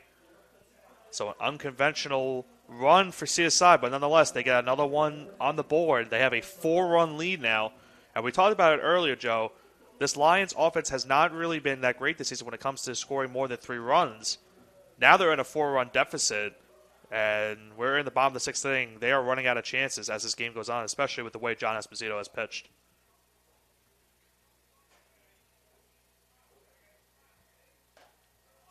As the first pitch to Morel is called a ball, 1-0. Well, I know you said you won't be watching, but I don't want to overthink things. I was about to say, I'll say it after this pitch. I wanted to make a wrestling reference because I know how much Dave loves wrestling. And with that mistake, I thought, you know what, that opens the door. He made me sound foolish. I can drop a wrestling reference. And what I was going to say is, as that's lined into left field for a base hit by Alan Morrell, and they'll hold Cetera at third, and Morrell is on with his first base hit of the game. But if Dave was a champion, which he is, he has as good a chance of remaining champion after his mistake as Charlotte Flair does tomorrow against Ronda Rousey. So we'll leave the wrestling talk with that. Certainly no quit in Dave, that's to say the least. That's right. Dave does a stupendous job here at the College of Staten Island. Of course. Dolphins now have runners on the corners. That base hit for CSI was their 9th. Joe, you did it again. You said it was tomorrow. It's only Friday. It's 2 days from now. You know, in my head, You think it's Saturday today. the reason I have Saturday in my head is because this series was scheduled for 2 games on Saturday, 1 game on Friday, and in all likelihood, this is our last broadcast of the season. With the weather forecast for the rest of today and into tomorrow, this is probably it for us here on Sportsnet this year. And in my head, I had it rightfully labeled that Saturday was the end of our season. I'm still in that mindset right now. And Cipoletti fouls that pitch away. Cipoletti already has a home run to his belt today. Looking to bring home another run right here. With the Dolphins up 5-1 here in the bottom of the 6th inning. A base hit will do the job. Even a sac fly will do the job here. And honestly, with no outs, if he grounds to no play, that still would do the job, I believe. But you have to believe the Lions will be looking to go home if the runner at third is going to go home. 2 balls and 1 strike, the count on the Dolphin shortstop, Cipoletti. And he takes inside for ball 3. Now, I'm a bit surprised that the Lions are conceding a run on a ground ball up the middle. Even at third. Hogan is not playing in. They are playing for a double play ball. They are conceding a run on a ball hit just about anywhere unless it's hit hard. And Cipoletti swings through that breaking ball for strike 2. He's certainly looking for a fastball right there, but a nice off-speed pitch from Palmer. And now a 3-2 count coming up here. That looked like a letter-high breaking ball. That wasn't a great location on that pitch. Here comes the 3-2. And that's lofted out towards shallow center. And that is down for another Dolphins hit. Morrell takes a big turn at second, but he stops there. And Anthony Cetera is in to score the 7th Dolphins run on an RBI single for Nick Cipoletti. Another RBI today for Cipoletti. Had the homer earlier, now an RBI single there and a blooper into center field. As the rough day for Palmer, it looks like, might be coming to an end, Joe. Well, Nick, I think I might have an error somewhere on my stat sheet. I have the score somehow as 7-1. That is not correct. That is not correct. So I made a mistake somewhere. We'll have to go back and try and fix that. And now may be the time, as it looks like we're going to have a pitching change. Though Palmer has not left the mound to this point. He's standing off to the side. There is action in the Lions' bullpen. And they may want the mound worked on again, perhaps? I'm not sure what the conversation is at the mound. Palmer looks frustrated talking to the umpires. I'm not. It could be because about the mound not being in great condition. Not sure, Joe. Well, from here we can certainly agree the mound isn't in the greatest shape, but it doesn't appear to have hindered Esposito at all for the Dolphins, and they're going to keep Palmer in the game, it looks like. They're going to allow him to warm up. A couple of warm-up tosses now. Again, we're only speculating that the mound condition would be the reason. And it looks like Palmer's going to stay in the game now. I definitely have an issue here with my scoring. Not exactly sure what to do about it. And I guess I'll have to wait until after the commercial break. But Palmer looks like he's going to remain in the game. Now, the umpires are taking a very close look at the rubber. And I'm not sure if they're checking for the integrity of the mound or exactly what's happening, but they're giving it more of a look than the umpire gave Madison Bumgarner's hand the other night. I was just about to say, Joe, it kind of looks like the situation where we had with Bumgarner, where they kept checking his hand, and we see that in the MLB. They check for those substances. Now, obviously, we don't have a situation here with that, as we know that the mound is just not in the greatest condition today. But you're right, Joe. It does look like a situation kind of like that, but not in the same sense. Well, the joke there was that they didn't give Bumgarner's hand a look at all. He stared him right in the eyes. Right in the eye. He gave him a nice longing look, dead in his eyes, and ejected him. Certainly one of the weirdest ejections I've ever seen. Yeah, I think I was out during that game. I was at the hockey game that night. I think that was the night it happened. I was at MSG, and I got the alert Bumgarner had been ejected for a foreign substance. I didn't see the video of it until yesterday, and what an odd video clip that was. Didn't know what to make of it. Certainly been an interesting year for MLB umpires, to say the least. It always seems to be interesting in all the wrong ways. That's chopped down the third base line foul, and the count is quickly 0-2 on Michael Kehoe. Comes to the plate 1 for 2, has grounded out and singled in 2 at-bats. He had the controversial hit or error with his RBI single his last time up. Fortunately for me, I do have the ability to manually adjust the score, and I've done so, but I would love to know what I did to get a 7th run on here. 1 ball and 2 strikes the count on the Dolphins' left fielder, and he chops that pitch foul.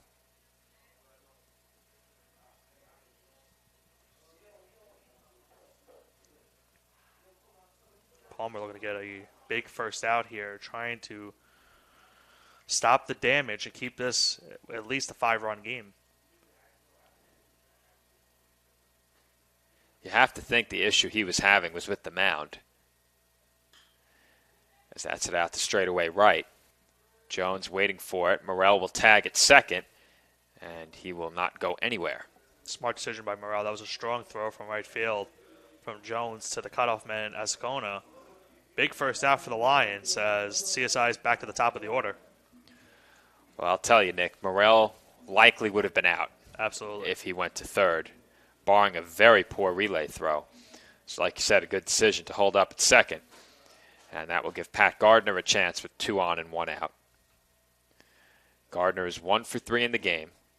Has singled, grounded out, and hit into a fielder's choice. Gardner started the hit parade. One of the 10 hits was off the first pitch that Palmer threw, and it would lead to that Castiglione home run. So Gardner got the Dolphins started early and often, and he's a big reason why they have a 5-1 lead, or 6-1 lead, correction. Now I'm confused, Joe, about the score. I'd love to know where I made the mistake. My guess is that when an inning came to an end with a runner on third, I accidentally advanced that runner on a ground ball, and if you do that, instead of holding them up on this app, it counts that run scored. That is likely what happened. And I'm not exactly sure how to go back and edit that, so I had to manually edit the score. As Gardner hits one well out to center field, Shepard makes the catch, and I don't know what happened after he caught the ball, but I think he lost it for a second. On the transfer. Maya bobbled it while he was trying to transfer it to the relay man. That allowed both runners to advance. So now 2 runners in scoring position for the Dolphins. Morel. They're going to say he's out at second. Morel took a jump early. I think he left early. I think you're right, Nick. Well, he is out, but I actually caught that. Yeah. Morel did appear to leave a bit early. And he did definitely leave a second early. I was about to say, Joe, it looked from here that he left a second early. Now, if we had a replay, I would have definitely liked to have seen what it was, but I think that was the right call. It was definitely a quick jump from Morel on that fly ball. So the Lions catch a big break right there, and CSI, up until this point, have having a good game base running, but they're just a base running mistake to end the inning. That's a careless mistake on the bases, and what has otherwise been a very good day so far for the Dolphins, they take a 6-1 lead into the 7th inning.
And we are back for the 7th inning between the Dolphins and the Lions.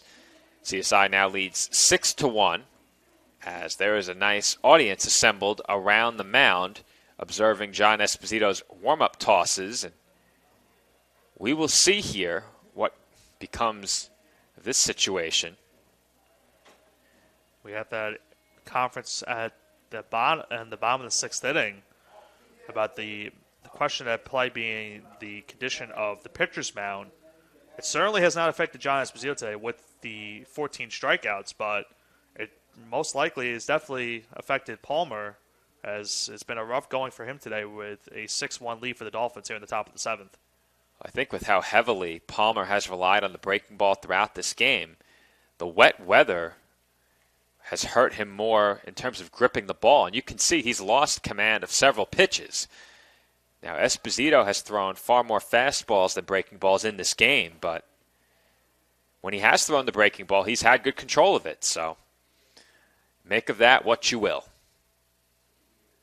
Esposito looking to keep the strikeout streak going, looking for his 15th of the game. Now, this just came to mind as there was discussion going on alongside the mound at the start of this inning, but could they decide to cut this game short, play 7, and then get started on a second game shortly after the Senior Day presentation? That, I think, could happen, Joe, with a 5-run, especially with the 5-run lead, as the Lions get a leadoff single there. But I think you're right, Joe. I think with the score as it is, if it stays a 5-run game, they very much well could call this game right now early, get maybe a 5-minute break if anything, and try to get that second game in as quickly as possible. Well, we need a longer break than that for Senior Day, but there are 2 questions. One, are you allowed to do that, to call a game in the front half of a doubleheader after 6.5 innings just to get Game 2 started more quickly? And the second question is, would the Lions even want to do that? If you can make Esposito work here in this inning, you might be able to push him closer to 100 pitches, and then you may get a crack at the CSI bullpen. Well, Esposito has that many strikeouts, and that means the pitch count is definitely up for him. But with that leadoff single, that's going to be the Lions' opportunity to make him work. And they're going to need to attack now if they want to have any chance in this game. Well, barring a collapse, unlike anything that we've seen from him this season, the Lions have to get to the CSI bullpen to have a chance in this game. Esposito has been dealing, and he's now ahead of Alex Jones, 0-2. Or the third time in this game where the Lions had a leadoff runner. They had the single in the first inning, the triple from Hogan.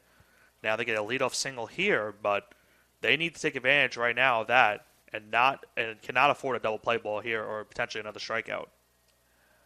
0-2 the count on the Lions' right fielder, and he hits one well out to left, but he didn't get all of it, and Kehoe was there to make the catch. Sands will hold over at first, and there's one away. You're right, Joe. He definitely did not get that much on it. If he did, it definitely could have been trouble for the Dolphins, but a big first out for CSI. As now Wesley Hogan comes up. He has a triple already to his belt today, and he scored in on the wild pitch.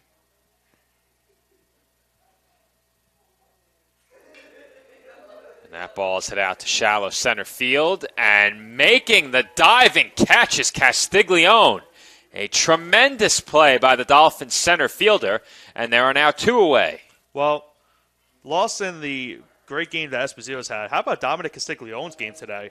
He already has that 2-run homer that put the Dolphins on the board. He makes a nice play in center field right there to get the second out of the inning. But all in all, CSI has had themselves a great day so far when it comes to pitching, hitting, and now defensively, right? The nice play by Castiglione. It has been a complete game for the Dolphins. And that's swung on and missed by DeAndre Bowens. Now, I'm not sure if that's coming over our headsets, but we do have company in the room next door. Whatever's going on over there, they're really enjoying it. And Bowens calls time.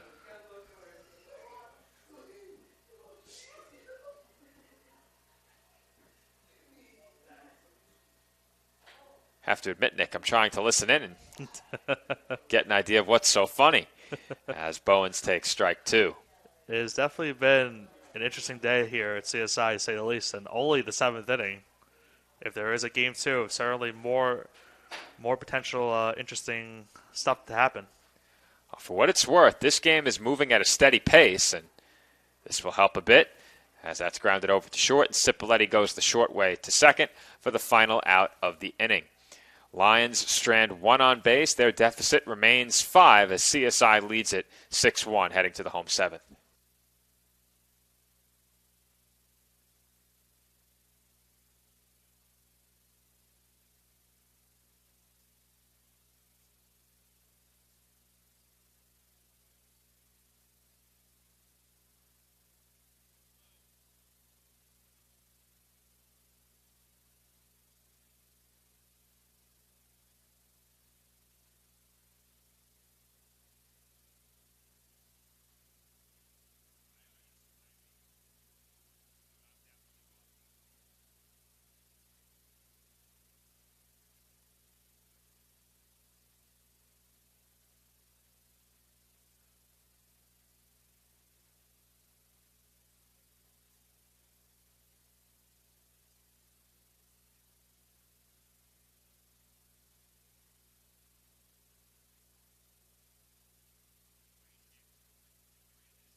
And we are back for the home half of inning number 7.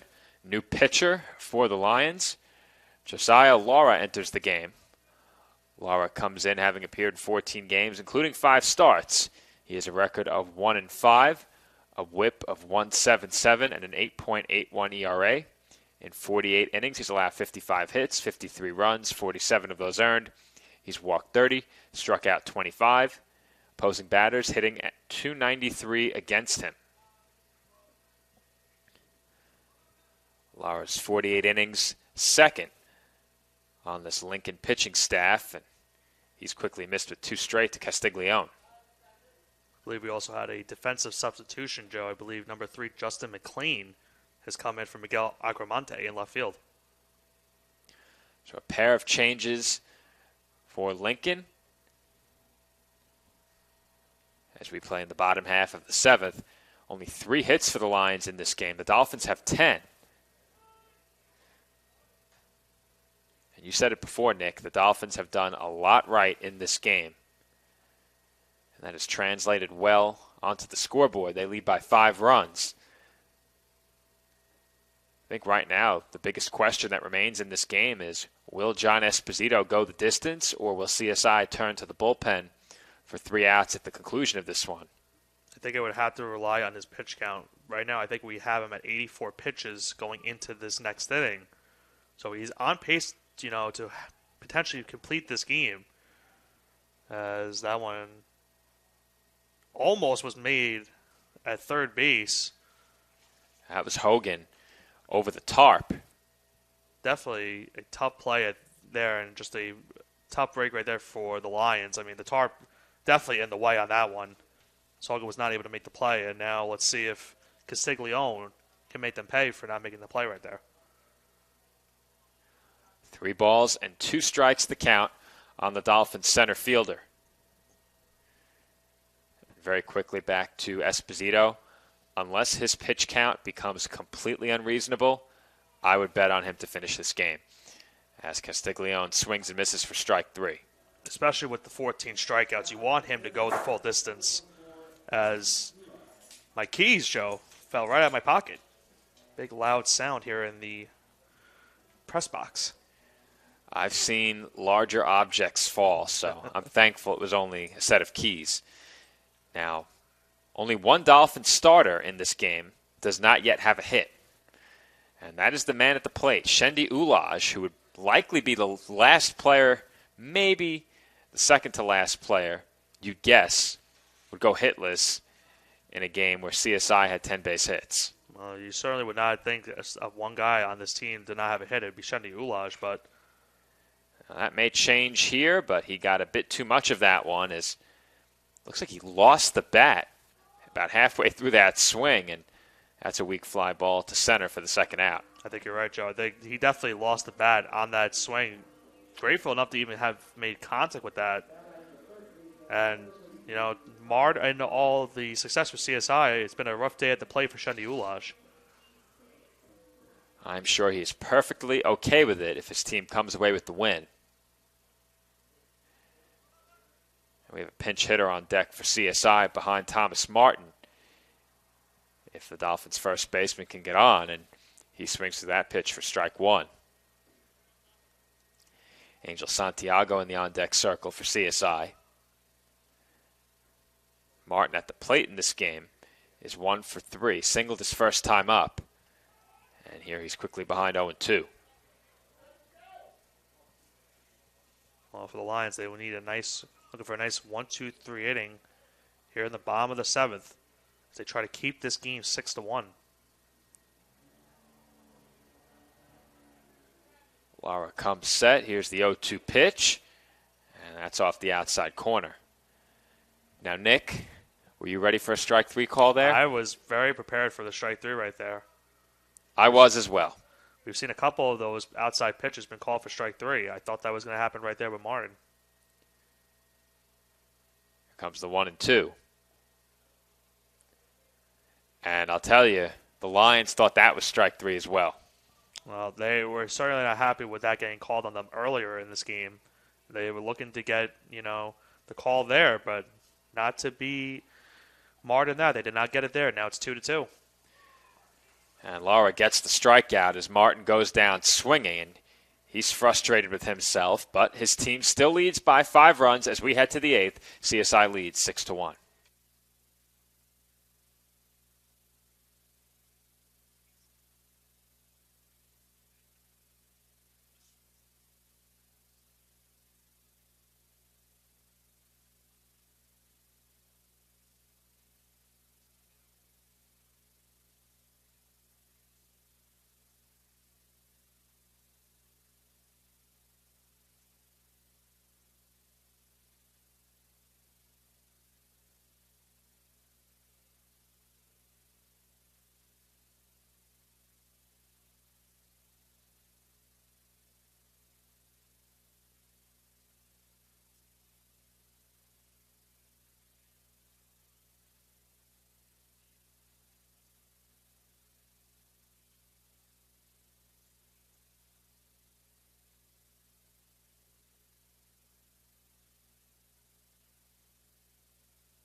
And we are back from the College of Staten Island as John Esposito is back to the mound for the 8th inning. And Nick, you and I spoke about it ahead of this last break, but I expect Esposito to go the distance in this game if he is anywhere under 110 pitches after this half inning. And entering this 8th inning, he has only thrown 88. Yeah, you're right, Joe. He's only throwing about 88 pitches coming into this 8th inning. And with 14 strikeouts, you know he wants to finish this game. We talked about it earlier. His season high for innings pitched was 8, so he did not go the full distance in that game. He had 11 strikeouts, but he's looking to go the full distance today. And with the pitch count he's got currently, as long as he has a cool and collected 8th inning, he definitely could come back out for the 9th.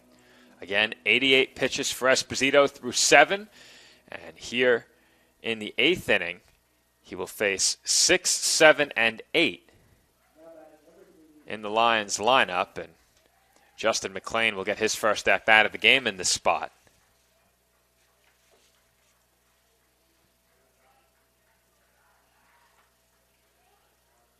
McLean comes into this game with just 4 hits and 35 at-bats on the season. First pitch from Esposito on its way, and that's hit well out to left center field, and that will get down for a base hit. McLean coming in as a defensive substitution, but he gets a leadoff single, his 5th hit now of the year. And for the second straight inning, the Lions have a leadoff base runner, as now they need to try to attack here in the top of the 8th inning.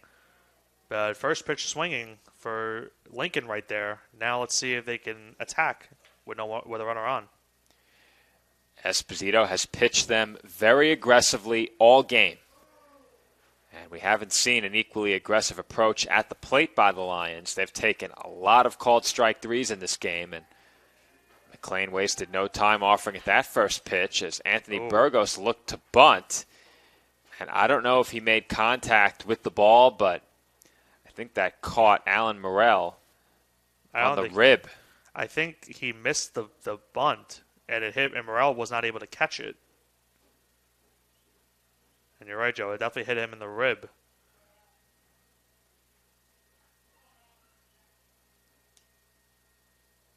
Morrell trying to shake it off, but a shot to the rib can be very painful. And we spoke about it earlier in the season when it looked like someone may have been hit in the ribs with a ball over at softball, but that's an injury that can really limit you.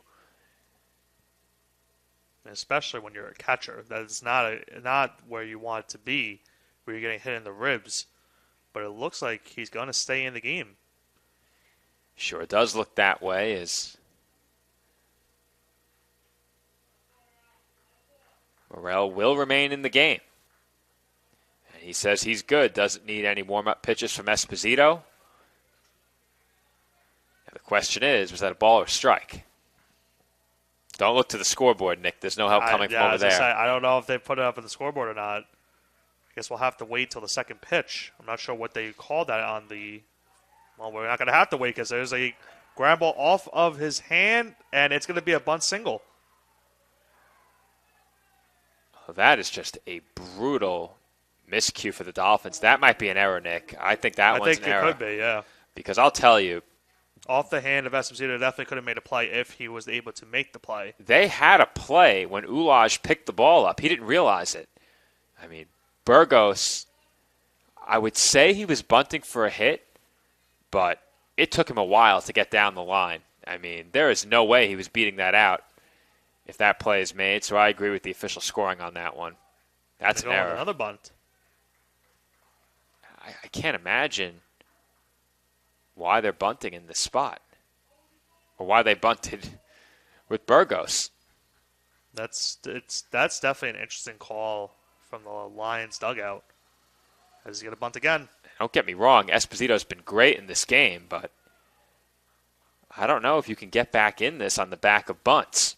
You're down 5 runs. Now, the bunt paid off. The Dolphins didn't make the play, and Esposito certainly had time to make that play, which is why that goes down as a Dolphins error. But if they're looking to put 5 runs up on the scoreboard with 6 outs left to play with, I'm not sure bunting is the best way to do that here. Well, with the 0-2 count, he's not going to be bunting here.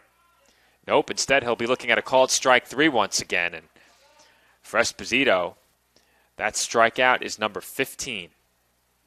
Well, you talked about it a lot, Joe. I mean, if the Lions want to get back into this game, they have to start protecting the plate. They just cannot be looking at called third strikes. They need to start swinging at those pitches that look just about around the strike zone. And that's another case right there, another strikeout for Esposito. As Shepard took a big swing at that one, but he swings and misses for strike one. Taking a look at the strikeouts for Esposito. Trying to count how many have been looking. 8 of the 15.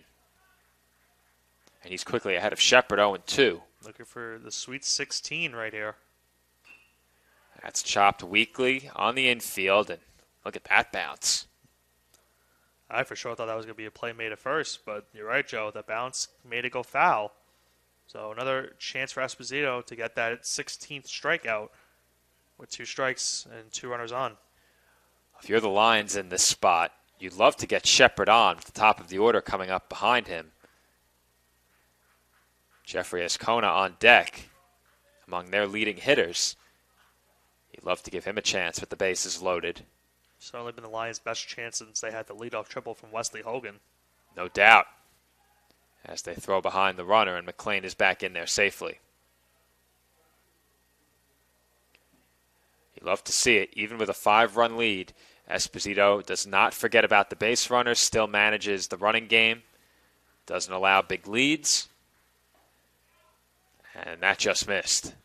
And that's another situation where I thought that was going to be strike 3, Joe. Looked right there. In my opinion, that pitch has been a strike for most of this game. I expected that to be strike 3. Here comes the 1-2. And there it is. 16.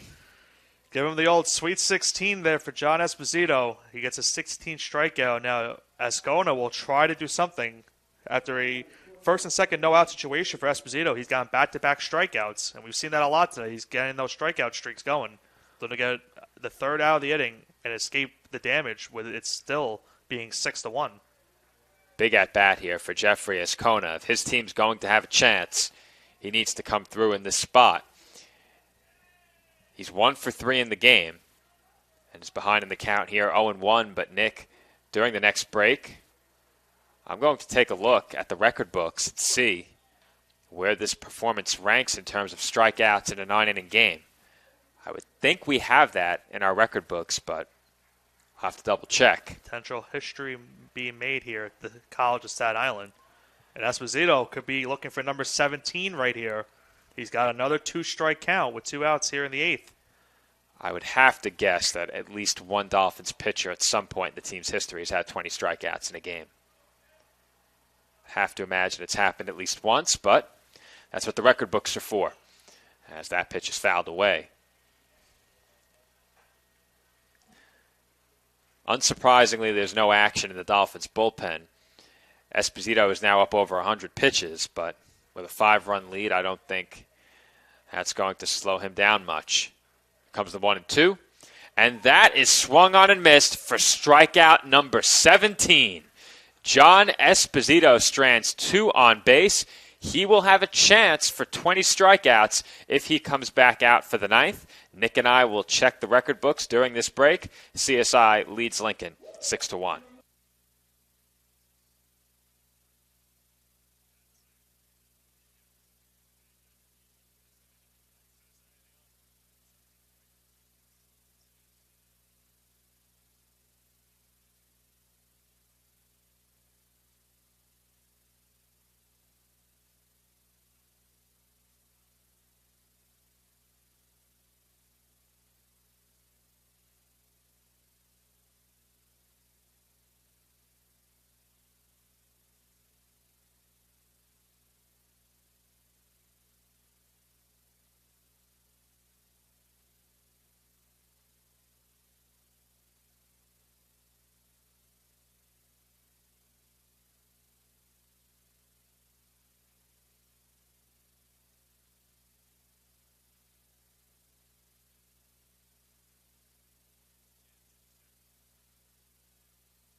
And we are back from the CSI Baseball Complex. And Nick, we are officially on record watch as John Esposito will have a chance to break the Dolphins' record for strikeouts in a game.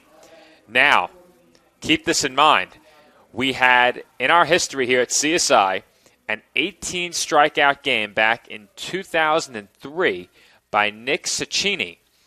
However, Cecchini took 12 innings to record the 18 strikeouts, so that's a very unusual stat. Pat Gale then had 17 strikeouts in 6 innings. So very interesting numbers in the record book. So Gale only took 6 innings to get the 17 strikeouts, and Cecchini took 12 innings to get 18. So record watch coming up in the 9th inning. As Angel Santiago comes into the game as a pinch hitter, he gets a leadoff single here in the bottom of the 8th inning as he pinched hit for John Castiglione. But you said it, Joe. We have potential history being made here at the College of Staten Island. Esposito will need 2 strikeouts in the top of the 9th inning to break the record for the College of Staten Island. Now, the team record for strikeouts in a game is 23. So that record will stand, assuming we don't go to extra innings in this game. But the team record for strikeouts in a game by the Dolphins pitching staff is 23. That record will stand. If Esposito strikes out 2 in the 9th, he is the record holder for strikeouts in a game here at the College of Staten Island. And he certainly has earned it, Joe. He has pitched a great game. Just 4 hits on the day for the Lions so far. The 1 run coming on the wild pitch. It's been a great start for Esposito as he's 3 outs away from potential history. Nick, just do me a favor. Tap on the screen there where Castiglione hit that ball. Thank you. Okay, right up the middle. That's all I needed. As Anthony Cetera, who is 2 for 3 in this game, has a couple of singles, is now behind 0-2. Dolphins looking to add to John Esposito's lead, get some insurance runs here in the bottom of the 8th inning. Not often I get corrected on a pronunciation, but Dave to the rescue. It was Nick Cecchini, not Cecchini. Should have known that. I should have known that. This is why we say Dave does a stupendous job. That's right. Right on top of it, as always. Still watching in a 5-run game here in the bottom of the 8th. Well, we got history potentially, Joe, so definitely something to watch right now. I know Dave's not the only one watching. Here comes the 0-2, and that's tapped down the third base line. Tough play, but Lara made it look easy as he throws out Cetera for the first out. You're right, Joe. Lara made a great, strong throw to first base. A chopper right down the third base line. He made a strong throw, big first out for the Lions. But Santiago was able to move to second, so CSI does have a runner in scoring position for Al Morel, who stayed into the game despite getting hit in the ribs in the last half inning with a pitch on a bunt attempt.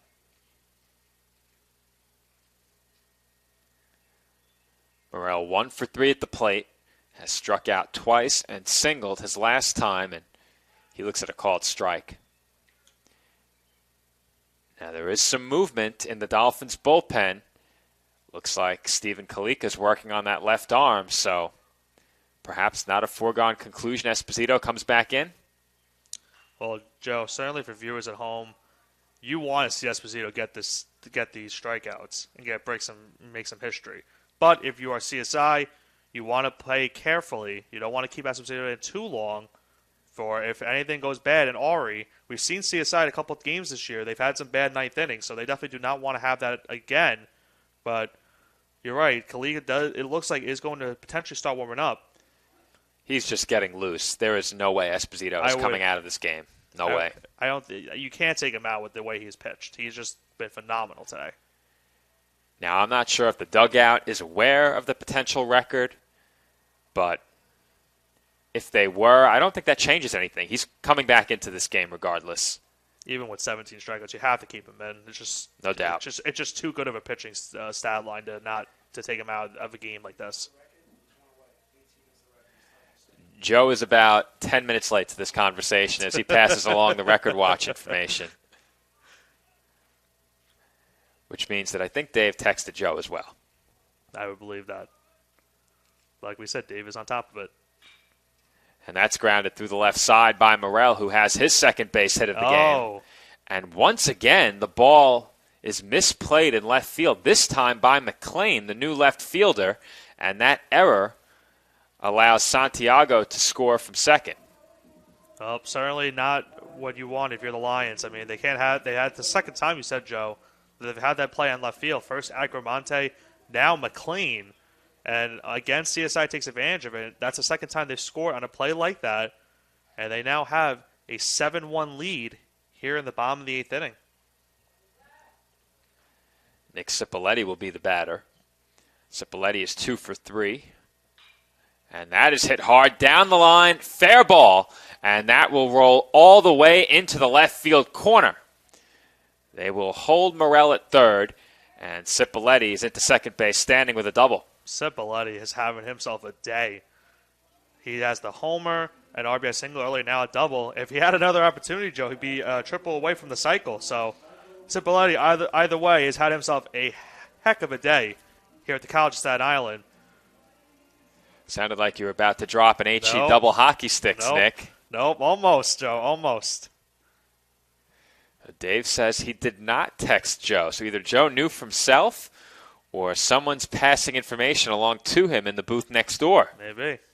I'll have to ask him during the break. Michael Kehoe is the batter, and he's behind 0-1. Kehoe 1 for 3 at the plate.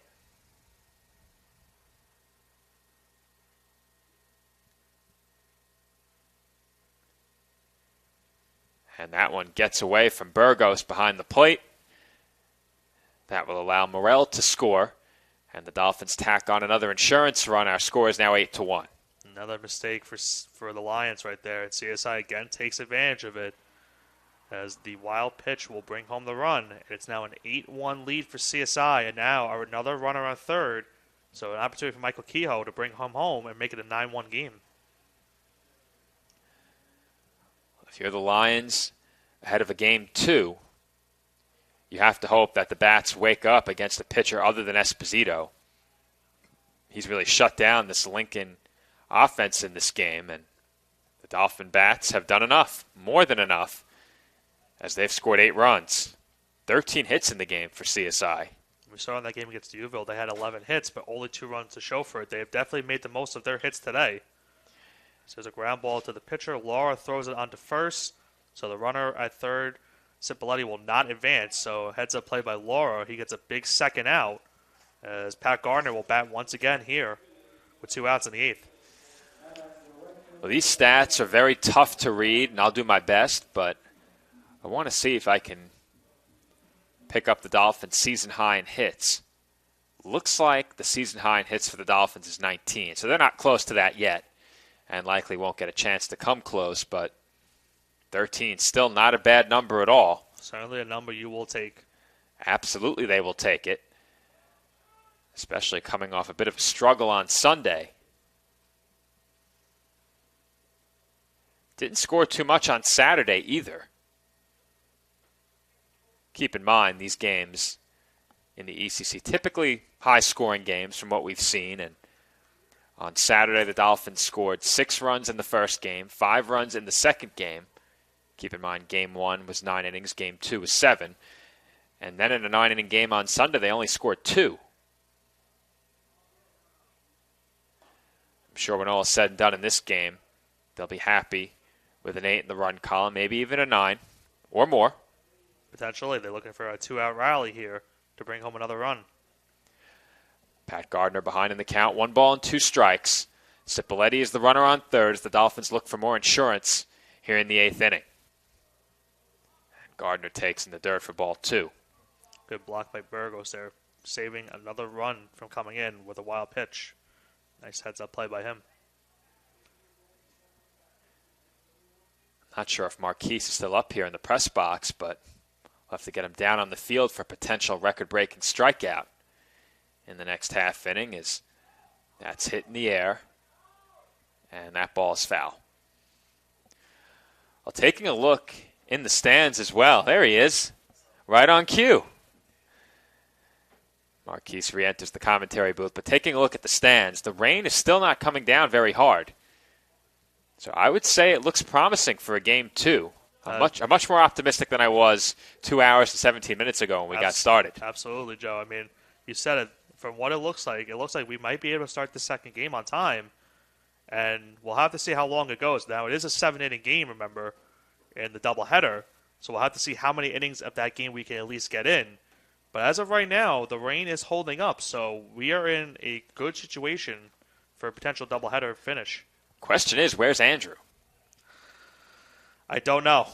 The traffic in New Jersey must be crazy today. That might be the case. I think he was on the clock to get here at 2, so if they get started early, that could be a problem. As that's sliced out to left center, long run for Shepard, and he makes the catch. Nice play by the Lions center fielder, and that will do it for the bottom half of the 8th inning. We will be on record watch when we come back as John Esposito returns to the mound, needing 2 strikeouts to become the all-time leader in strikeouts in a single game for CSI Dolphins baseball. You won't want to miss it on the other side of this break.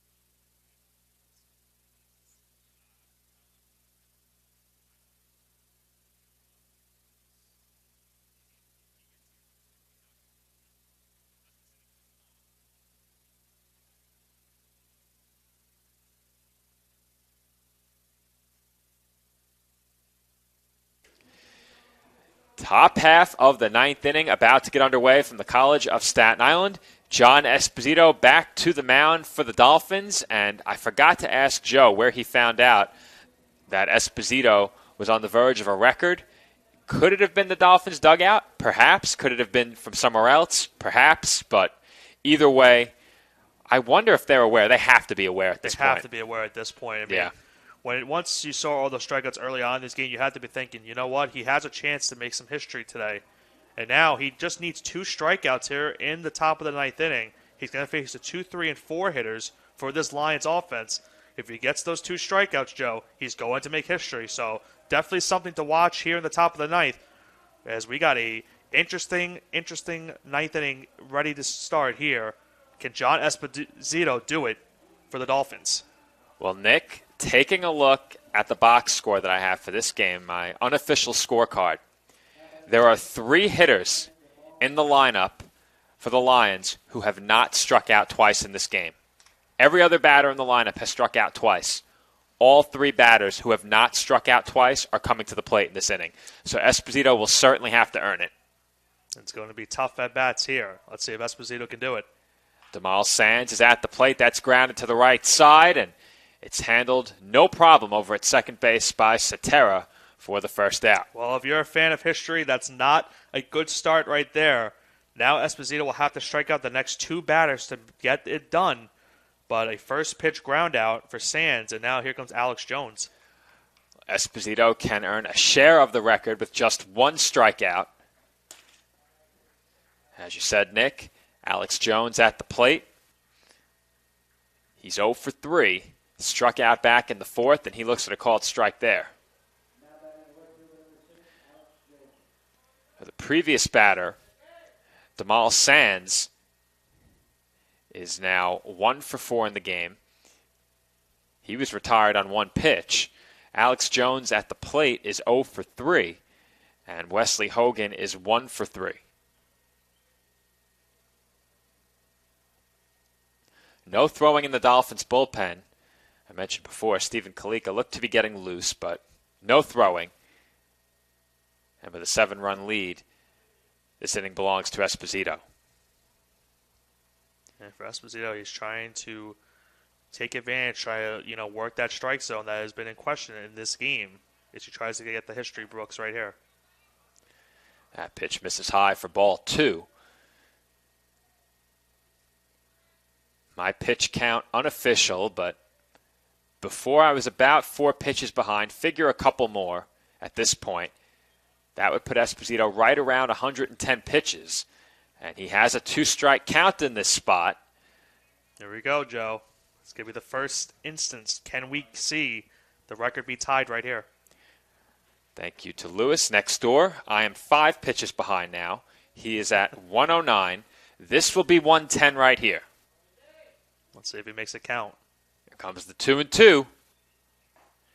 And that is taken on the inside corner for a called strike 3. And Nick, drama on the horizon. Esposito needs 1 strikeout to break the record. There are 2 outs in the 9th inning. And the most dangerous bat in this Lions lineup, Wesley Hogan, is coming to the plate. Wesley Hogan had the biggest hit of the day for this Lions team with that triple early on. He's got a chance to potentially, break the history. But Esposito right now is tied for the most strikeouts. He could break the record here with 2 more strikes. He has the first strike on Hogan, who, as I mentioned before, is 1 of 3. Here comes the 0-1. And that is swung on and missed for strike 2. Here we go, Joe. 1 strike away from the history books. Can John Esposito do it right here with an 0-2 count? Esposito looking to pick up the win, looking to go the distance, and looking for the all-time single-game strikeout record. Here comes the 0-2 pitch, and that is lined into the glove of a diving Cetera for the game's final out. So John Esposito, who clearly knew it, as you get a look at his reaction out in front of the mound, he knew it, but he will have to settle for a share of the all-time single-game strikeout record. Still a tremendous effort for the Dolphins starting pitcher, and CSI takes the win, 8-1. You got to wonder, are they going to give Cetera a little bit of chat after making that play? You can't blame him for making the play. You want to end this game with a win. But you're right, Joe. He was 1 strike away from the history books, but he does at least tie the record with 18 strikeouts. A great performance from John Esposito today. A big reason why CSI won today. And he got a great help from their bats as well with 13 hits and 8 runs. Now, an odd question. Is there any chance Cetera lets that ball go? That's why I was saying. I know, but is there any chance? I think the answer is absolutely not. No question. You can't keep the game going because, God forbid, something else happens and you look back on that play as if you wanted to end the game right there. But you're right, Joe. He has to make the play. You can't just let that go down. I understand there's history potentially on the horizon, but at least for John Esposito, he at least ties the record, so his name still will be etched in stone. But he definitely could have made history. But either way, CSI will take it. They get a nice win today, 8-1 over the Lincoln Lions. And Nick, that was our final broadcast of the season. They have just called Game 2. So there will not be a second game between the Dolphins and the Lions here this afternoon from the CSI Baseball Complex. Game 2 has officially been rained out, and that will do it for the 2021-2022 season here on CSI Sportsnet. And Nick, it's been a great time calling games with you here this spring. It's been a great time calling games all year long, as Dave Pizzuto is headed up to the booth, so maybe we'll get a word from him as the season comes to an end. But CSI Sportsnet completing what I believe is now its 15th season after 2020 was wiped out. What a tough break for Andrew. He made it all the way here. Andrew got here just in time to potentially witness the history maker, and unfortunately for him now, it's Game 2 has been postponed, but at least it hasn't been postponed, Nick. There's no way they're playing it. It's been canceled. Game 2 is not happening, so that's it for the 2021-2022 season. It's been a great time, and I'm sure Nick would have liked to get on the air one more time this year, and Andrew, of course, wanted to get on one more time, but unfortunately that will not happen on this day.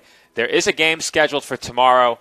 Highly unlikely that game is played. I would not be surprised if Lincoln gets on the bus and heads back to Pennsylvania as soon as they leave the complex here this afternoon. So one game played today. It is a Dolphins win and what will likely be the season finale. CSI takes the victory 8-1. The Dolphins improve to 11-25 on the season, 4-15 in conference play. The Lions fall to 5-35. 1-18 against the East Coast Conference. So for my broadcast partner, Nick Bavona, and all of us here at the College of Staten Island, this has been Joe Foreman. And once again, a thank you from all of us for tuning in all season long here on CSI Sportsnet. Our final score in the 2021-2022 finale, CSI Dolphins Baseball 8, Lincoln University 1. We will see you back on the air again this fall for soccer, likely late August, early September, our return to the air. And be sure to attend every game you can come this fall. But as always, if you cannot attend the games here at the College of Staten Island, you can catch all of the action right here on the ECC network. To all of our viewers, thank you once again, and enjoy your summer.